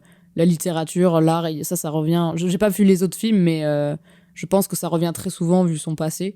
Et il y a toujours un peu l'art mis en avant, la culture et le besoin très important de devoir se cultiver, de devoir s'intéresser aux choses, en fait, juste être curieux du monde pour pouvoir avancer, progresser, voilà. Et aussi suivre d'un côté une famille, dans la trilogie d'Apu, une famille totalement d'un milieu défavorisé, à Charulata où c'est clairement totalement l'inverse, mais en restant humain et réaliste dans le sens où je sais pas, c'est vraiment des personnes bien écrites, je trouve, pas forcément clairement. toujours compréhensible. Le cas de Charulata, on comprend pas forcément ce qu'il y a dans sa tête, mais heureusement, genre imagine le plan sur la balançoire, à un moment elle regarde et tout, enfin on sait pas à quoi elle pense, mais heureusement qu'il y a pas de voix off, quoi, clairement pas, genre on n'en veut pas, tu vois. Et c'est très bien comme ça, je trouve qu'il laisse toujours j'aime bien comme il construit ses personnages, et voilà, et aussi il est varié dans ce qu'il fait tout en ayant quand même un peu ce point central qui est le goût pour l'art, en vrai, avec un grand A. Donc voilà. Après, on parle pas d'art dans les films Apu, hein. Bah si, il y a ce besoin de connaître le monde, déjà le désir de connaître l'autre, qui, bon ok, c'est peut-être pas une forme d'art, mais dans le sens apprendre des nouvelles choses, si, pour moi, être curieux, c'est la base de l'artistique. S'inspirer, si, tu vois. Le besoin de se cultiver est là, quoi, en tout cas. Si, dans le 1, dans celui que j'ai vu, il y a le daron qui est toujours en mode... il est prêtre. Il faut que Apu, il voit... il apprenne bien ses cours et tout, qu'il sache lire et tout ça. Il y a tout un truc comme ça, quand même. Oui, mais ok. Là, c'est l'accès, c'est une éducation. C'est histoire de se soulever. Pas forcément une pratique artistique ou... Mais ok. Bah, la trilogie d'Apu, après, Apu, il fait quoi comme métier? Il est dans l'édition. Non, il est prof, je crois. Après, il est prof, mais de base, il est dans... Tu sais, il aide son premier taf. Non, d'ailleurs, il veut être prof et il arrive pas parce qu'il trouve pas de truc payé. Ouais. Du coup, il fait un travail manuel, quoi. Un truc de imprimerie, un peu chiant, un truc d'usine. Bref. Bon, bref. Ouais. Et ben voilà, merci pour ce petit échange, c'était bien sympathique. La séance est terminée, il est temps de faire un bilan et de lancer le générique.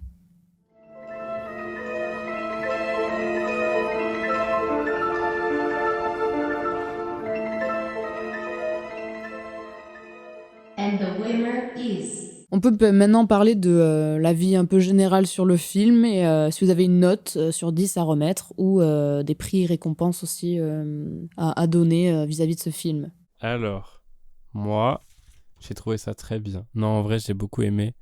J'ai trouvé ça super beau. On n'a pas beaucoup parlé de la musique, mais la musique est exceptionnelle aussi. Oui, ouais. Il y a une scène de semi-comédie musicale en plus, où il se met à chanter. Ça m'a fait penser un peu à... Si tu l'as vu, toi tu l'as vu Cléo, Boris, mais Izzy, tu l'as vu Cléo de 5 à 7 de Varda ou pas? Ah non, mais je connais le nom, mais j'ai pas vu, non. Mais en gros, il y a une scène où parce qu'elle est chanteuse, la meuf, et il y a une scène où en gros, il commence à chanter en mode blablabla comme ça sur le piano, et d'un coup, la musique devient extra-diégétique et elle se met à chanter en mode comme si c'était un clip, tu vois. Et il y a un truc comme ça un peu dans Charulata à un moment où il se met à chanter au piano, puis d'après, il y a des violons qui sortent de nulle part et tout.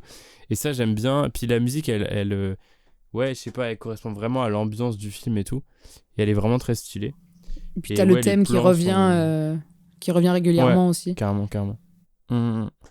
Non, vraiment, c'est beau, c'est fin, c'est bien écrit. Je te dis, j'ai noté 50 milliards de citations. Mais il y en a une que j'aimais trop. C'est... Enfin, il y a vraiment plein de débats qui m'ont fait... Mais c'est toujours Amal qui balance des trucs, des punchlines dans tous les sens. Et genre, il y a quand elle lui ramène le carnet, là, qu'elle a fait, il regarde le carnet et puis il fait « Ave, page vierge, mon imagination ne t'a pas encore taché. » Et ça m'a fait trop rire. Il y a plein de phrases comme ça qui sont stylées. Pareil, quand Amal, tu sais, la force quand il reçoit sa lettre pour dire qu'il va être publié, et qu'après son mari arrive et tout, fait « Pourquoi tu t'es enfermé dedans ?» Et puis elle dit « Non, c'est rien, il y avait des cafards. » Et du coup, ça m'a fait rire parce que c'est genre le cafard, c'est un peu le cousin parasite, tu sais, qui vient là, parasiter dans ses idées et tout. Enfin bref. Il y a plein de trucs que j'ai trouvé ça cool comme ça.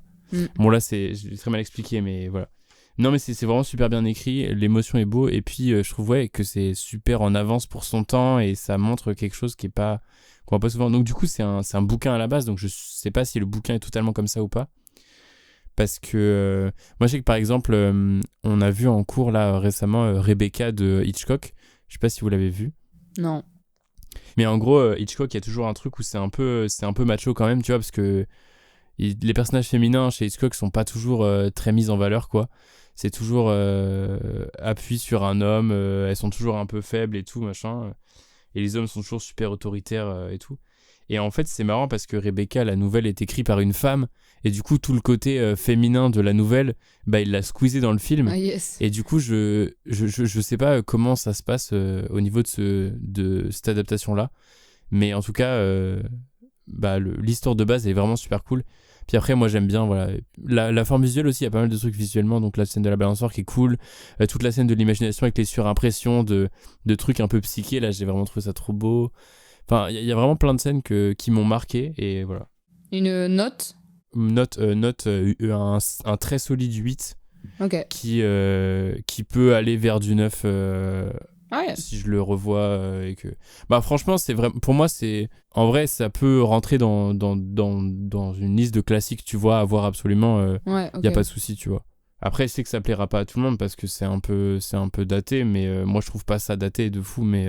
Il y a juste la manière dont Charulata pleure qui est datée. Ça fait Pourquoi ? très... la manière de pleurer... Enfin, moi, ça me fait penser, je sais pas, à un film de 60 à 80 où ça va être souvent pensé quasiment tout le temps à un personnage féminin qui va pleurer. Et surtout le côté un peu Disney des princesses ou quoi, où elles vont trouver un meuble ou quoi, ou se jeter dessus et à un moment, elle va pleurer comme ça sur le lit, vraiment comme les Disney, les princesses Disney. Donc bon, voilà. Mais après, il y a que ce petit truc où je chipote, mais franchement, c'est pas... Mais sinon, à part elle est beaucoup ça, plus forte, donc il n'y a pas de problème. Mais il y a toujours ce petit truc-là, c'est vraiment daté, quoi, cette manière de... Ouais, mais après, c'est l'époque aussi. Hein. Faut remettre le truc dans l'époque. Franchement, pour l'époque, le truc, c'est quand même super novateur et progressiste, entre guillemets, quoi. Ouais, non, mais donc, non, franchement, c'est ouf. Et puis, meilleure scène de balançoire hein, pour le prix à décerner. Hein. Pour le moyen technique, enfin non mais même toute la scène elle est incroyable, mais surtout le moyen technique ouais, ok. Donc voilà. Et toi Boris? Ouais, il m'a coupé l'herbe sous le pied pour la scène, mais j'avais noté autre chose, Pierre. J'avais noté prix des jumelles les plus iconiques du cinéma. Ah oui, de fou. Je sais pas, je me disais, j'imaginais bien l'objet dans une vente aux enchères en mode fétichiste. Surtout que l'affiche c'est ça. C'est vrai. Ouais. Il me semble que j'avais déjà vu ce plan de la meuf qui met ses jumelles. C'est des jumelles type opéra. Ouais. Les de petits Richous trucs que tu portes là. Moi, mon avis sur le film, j'ai apprécié, mais j'ai des réserves. Ça se suit tranquillement et tout. C'est intéressant, les thématiques que ça aborde, les portraits des personnages que ça fait. Après, je dirais pas que je suis déçu, mais je m'attendais à quelque chose et c'est pas forcément ce que j'ai eu. Pas en mal, mais Du coup, je pensais qu'on allait être vraiment beaucoup plus centré sur le personnage, sur son personnage à elle. Limite qu'on allait, que ça allait être que tourner autour d'elle. Mais finalement, ensuite, quand même, il y a des intrigues secondaires sur le mari, son business, sur Amal. Mais je pensais qu'on allait être vraiment plus sur elle et qui était un peu seule contre tous. Voilà, attends, qu'est-ce que j'ai marqué ? Je pensais que ça parlerait plus de la libération de la femme qui est enfermée dans un système oppressant, contraignant. Qui est finalement le cas, mais pas tellement, quoi. Et c'est pas pour me déplaire, mais... Enfin voilà, quoi, je pensais que ça allait être vraiment plus... Il me semblait que tu l'avais vendu comme un truc assez féministe, quoi. Non, par contre, ça, désolé de te décevoir, mais pas du tout. Enfin, j'avais juste des bons souvenirs de ce film-là. Moi, il me semblait que tu m'avais parlé en disant, oui, c'est une femme seule qui se fait chier et qui va essayer de se libérer en faisant de l'art parce que son mari veut pas... Enfin, peut-être c'est pas ce que tu m'avais dit, mais moi, j'avais retenu ça, donc peut-être c'était un truc biaisé. Mais voilà, du coup, finalement, c'est plus optimiste que je pensais. Voilà. Tu voulais un truc sombre, toi ? Non, pas sombre, mais je sais pas, qui va plus... Ouais, non, mais je vois... Plus fort du collier, quoi. Je comprends. Donc, moi, c'est 7 sur 10. Ok. Et prix, du coup ? Ce serait la balançoire aussi, c'est ça ? Non, j'ai déjà dit, c'est les jumelles. Ah oui, pardon. Du coup, ouais, pour ma part, c'est le deuxième visionnage. J'avoue que je m'en souvenais pas très bien, à part de certains plans où je me rappelle qu'on avait analysé tout ça. Et ouais, je me souviens en l'analysant, j'étais en mode ah ouais, c'est trop stylé et tout. Et genre là, du coup, quand je l'ai revu, forcément, il y a moins eu cet effet de waouh. Et j'ai pas ma prof de cinéma, Madame Pinault, voilà, je t'aime, qui est derrière à me dire ouais, regarde ce plan, machin. Parce qu'en fait, comme t'avais dit, Zach, genre chaque plan est travaillé, chaque plan, si tu l'analyses bien, il y a toujours des trucs à faire, ou même surinterpréter, tu peux partir grave loin. Et je me souviens que c'était super intéressant et c'est surtout ça qui m'avait fait encore plus aimer le film. Du coup là en le revoyant j'ai plus trop toutes les analyses en tête et tout, donc j'ai quand même bien apprécié. Du coup ouais, en note je dirais 7,5 sur 10 du coup, qui est pour moi quand même une bonne note. Et c'est juste que un peu comme toi Boris, genre je pensais que c'est vrai que ça partait peut-être plus dans le... Elle est pas assez libre ou je sais pas quoi. Mais je me souvenais du mari qui était quand même... qu'on l'aimait bien à la fin, tout ça. Mais voilà, mes souvenirs étaient un peu confus. Mais voilà, c'était quand même sympa de le revoir. Et pour le prix ou récompense à remettre, franchement, je sais pas. Je dirais aux belles poutres torsadées, parce qu'on les voit beaucoup. Et c'est très beau, des poutres comme ça. C'est pas souvent. Souvent, c'est tout droit ou quoi. Elles sont pas aussi belles. Donc voilà. On peut passer au moment tant attendu de l'émission, le jeu de la fin, la barlographie. Un film comme ça qui se passe dans le désert avec deux mecs qui traversent et c'est des fois interminables. Est-ce qu'on contemple plus ce qu'on nous raconte ou est-ce qu'on raconte plus ce qu'on nous contemple ? Je dis, moi, le Alien 2049, bon, c'est très beau esthétiquement parlant, mais je pourrais manger un Twix pendant la séance. C'est une question intéressante, mais je n'ai pas de réponse. Champ contre champ, Matrix, Amélie Poulain, pouf, paf, pouf, tu parles comme dans ton film, toi. Tu ne t'arrêtes pas. Il est dans l'air du temps. Et on va où, quoi ? Donc là, ça va pas être la barlographie classique comme on la connaît. Là, ce sera un peu différent. Ce sera Boris qui va nous lire une critique sur Allociné d'un film qu'on va devoir deviner. Et la critique s'avère extrêmement... Enfin, c'est une critique genre 0 étoile sur 5. Et du coup, souvent, le film est peut-être dur à deviner tellement la critique est violente ou peut-être débile, je ne sais pas. Et on va devoir après, du coup, avec Zach, deviner le film de la critique. Voilà. Donc, Boris, envoie la sauce. Let's go. Ok, effectivement. Donc, je suis allé prendre 2 films que vous connaissez, que vous avez vus. 2 films ? Ok. Oui, mais... Alors, il y en a un qui est un peu plus long. Il y en a un où j'ai récupéré pas mal d'avis. Sûrement, il est plus populaire. Donc, effectivement, c'est des critiques à 0 étoile ou 1 étoile. Certaines que j'ai raccourcies pour éviter le spoil. En fait, plus ça avance, plus c'est facile à deviner, quoique encore. Donc, on peut commencer tout de suite avec la première. Ok, alors ce film-là, il est noté 3,5 sur 5, mais ça, c'est la note spectateur. J'ai pas la note presse. Et j'ai fait 0 effort, j'ai pas relevé le nom des users qui ont fait les... Peut-être une prochaine fois. Donc voilà. Alors, voici une première critique. Une blague. C'est le film d'horreur le plus bizarre et le plus surréaliste que je n'ai jamais vu. Le début est intéressant, mais la fin, c'est une catastrophe. Les personnages ont un comportement illogique et peu crédible. On n'y croit pas du tout. C'est tellement irréaliste que ça en devient drôle.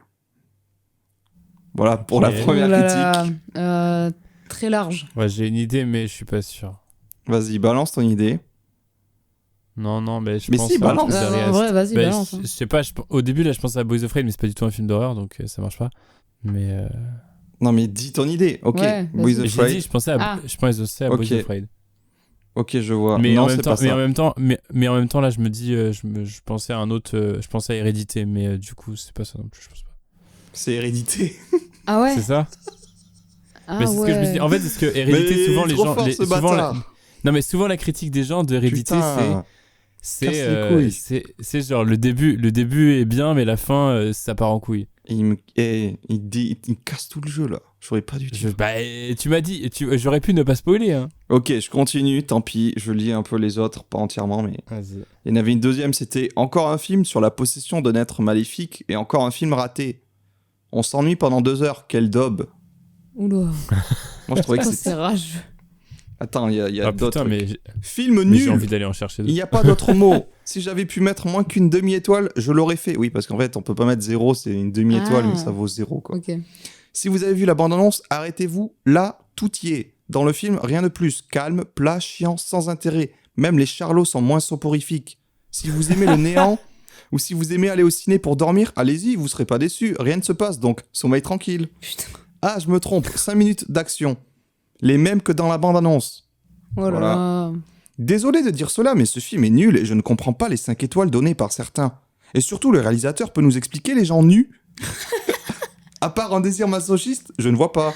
Wow. Je pense que le réalisateur devrait arrêter à ce premier film.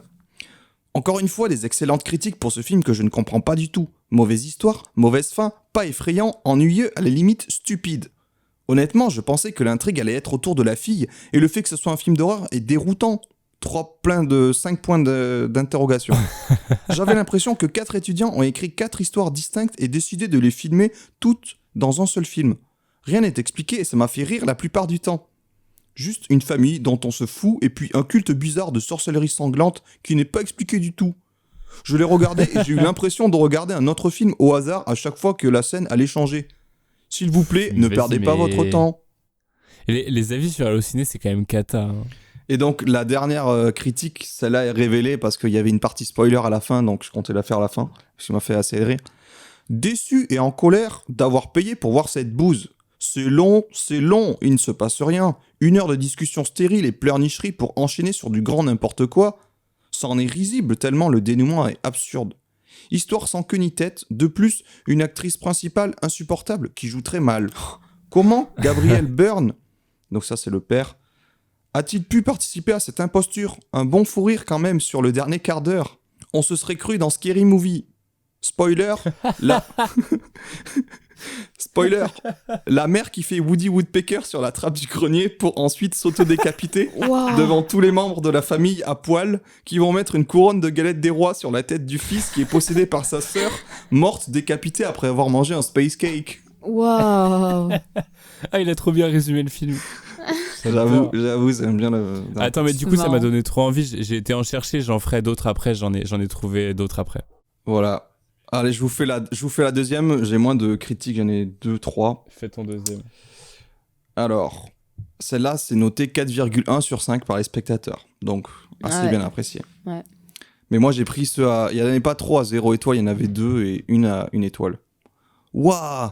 C'est vrai que c'est fascinant. Des blagues vulgaires dans un film censé être magnifique. Ça sonne faux. L'animation est d'une mocheté absolue. Surtout le gamin incompris est tête à claque. Surtout, la musique laisse à désirer. Et les blagues racistes du style « tu sens le prout ». Je me crois dans Carrie ou Teddy, la mort en peluche en entendant ça. Ou même « lèche-moi les fesses » dans une scène coupée, qui devrait être une creepypasta. Et puis tant c'est niais et stupide que l'on ferait mieux de le mettre aux oubliettes cinématographiques. L'un des dessins animés français les plus inutiles des années 2000. Tant c'est niais et profondément stupide, mais aussi ignoble. Nous nous passerons de commentaires supplémentaires pour cette chose exécrable et inénarrable. Alors, un film français des années 2000. J'en ai aucune idée, gars. Ah, j'ai zéro idée, ouais. Film d'animation. On en l'a plus. vu? Ouais. Animation, ouais. Ouais. C'est ce qu'ils le disent. Ouais. Années 2000 ou 2010, peut-être? Non? Oui, je crois que c'est année 2000. Ouais. Oh, mec, français. Kirikou! Non. Non. Je sais pas, vas-y, lise-en une autre. Allez, la dernière, qui est assez longue. Des fois, un film est porté au nu sans que l'on sache pourquoi. Peut-être en l'occurrence parce qu'il est franco-danois, et que franco-danois, ça change de Pixar et autres DreamWorks. J'ai quand même jeté un coup d'œil pour voir ce qui plaisait autant aux uns et aux autres, et je ne comprends pas. Alors peut-être suis-je un sale type sans scrupules, mais franchement, m'émouvoir devant un tel spectacle, désolé, mais non. Alors ok, il y a un petit charme artisanal et quelques jolies séquences, le dénouement sauvant in extremis l'entreprise de la cata complète, mais quand même. Là, il y a un petit passage spoil que j'ai enlevé, et il continue. L'animation est terriblement pauvre, le récit affreusement répétitif et les personnages incroyablement tête à claque. La palme revenant quand même au Corbeau, sorte de Jar Jar Binks Ouais, local. c'est ça, ouais. Mais surtout, les dialogues sont d'une bêtise que j'osais à peine y croire. On les dirait écrits par des enfants de 5 ans souhaitant rester entre eux, et tant pis si les plus âgés qu'eux ne se reconnaissent pas dans ce spectacle effrayant de niaiserie, voire parfois de bêtises.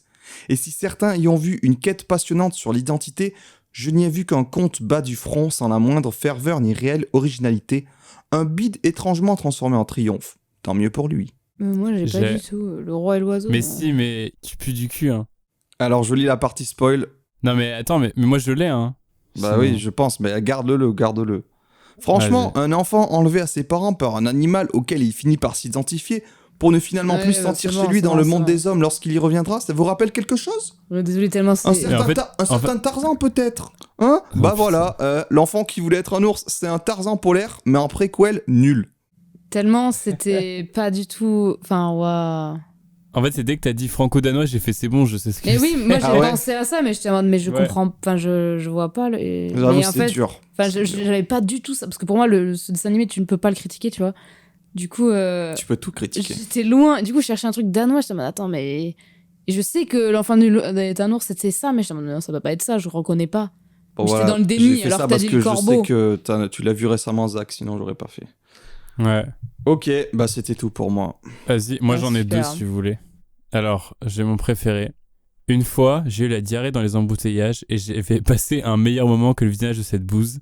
Le pire film que j'ai pu voir de ma vie.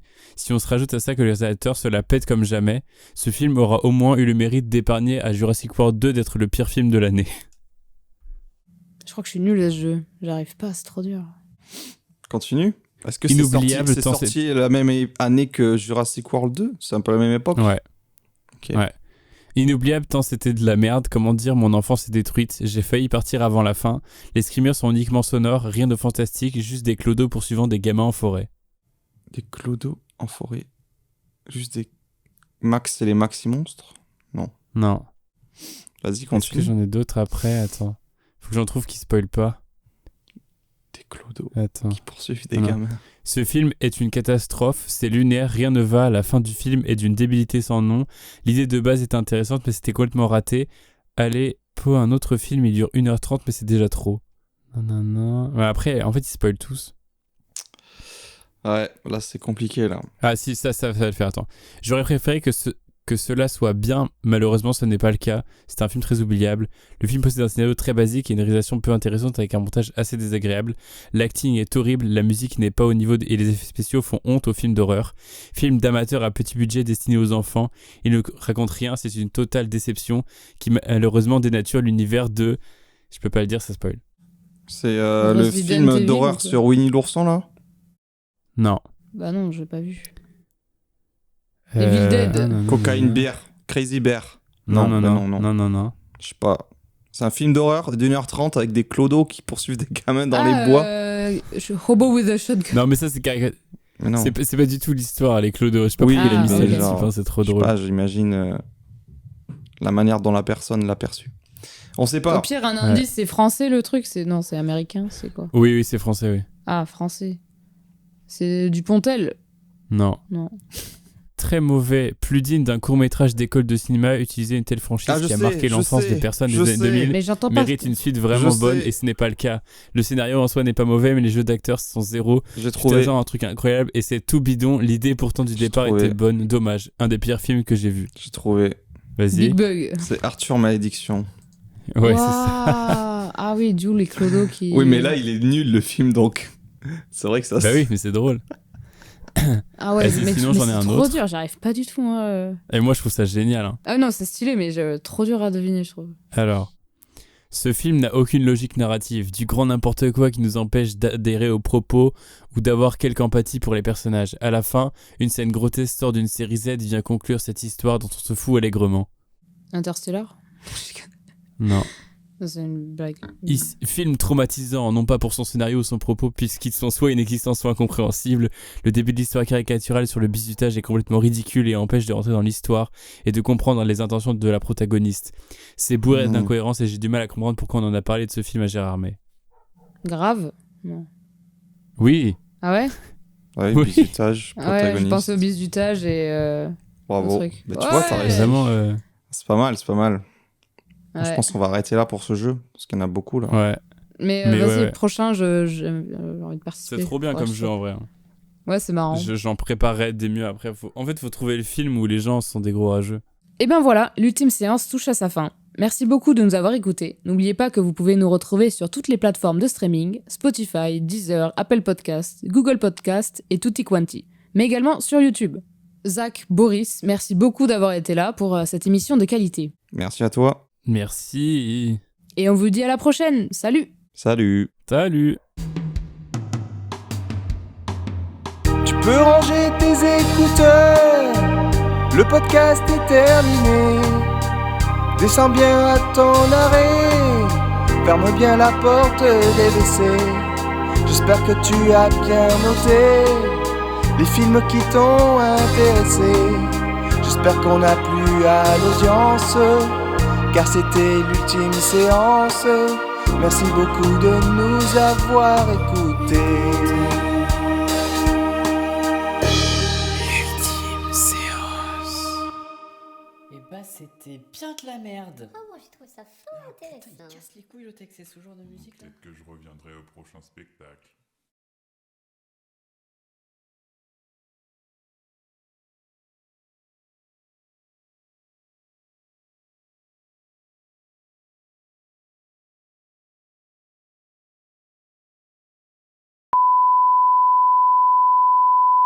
Je pensais que ça parlait de chatroulette, moi. Charoulata. Ça fait 10 fois il fait cette blague. Bah super, ça va être un épisode de raciste encore. Batou. Quel golemon, putain. C'est bon, arrête de... Faut écouter. d'être chiant. Ouais, en note, je sais pas, je mettrais 7 sur 5, tu vois. Pour moi, c'est très bien, 7 sur 5. 7 sur 5. Ouais. C'est pas possible. Aux belles poutres torsadées, parce qu'on les voit beaucoup. Et c'est très beau, des poutres comme ça. C'est pas souvent c'est tout droit ou quoi, elles sont pas aussi belles. Donc voilà. Tu parles de poutre ou de bite là? Je suis confus. Putain. C'est juste pour le bêtisier que tu fais ça ou... On voit pas sa tête à l'autre en plus. Ouais. Je dirais que t'es pas là en fait, c'est bizarre. Ah si, je suis là. Ok. Je suis consterné. Ok. Mais après, je dois faire pipi, mais... Attends, quoi. Mais en fait, il y a des trucs bien pires que ce que j'ai lu. Si un chef-d'œuvre de nos jours, c'est une famille végétarienne, des scènes de sexe limite zoophile et 3 scènes débiles de sœurs qui tentent de se bouffer, alors oui, ce film est un chef-d'œuvre. Waouh. Conseil pour ceux qui ont failli s'évanouir en regardant ce navet, ne regardez jamais un épisode de The Walking Dead, sinon c'est arrêt cardiaque direct. Ils sont trop cons. Eh, vas-y, tes potes mythos, on veut pas les entendre. Mais c'est un record de rapidité. C'est parce que c'est moi qui l'anime, ça. Ah okay, bah ouais, voilà. Ouais. C'est décidé. Coupe.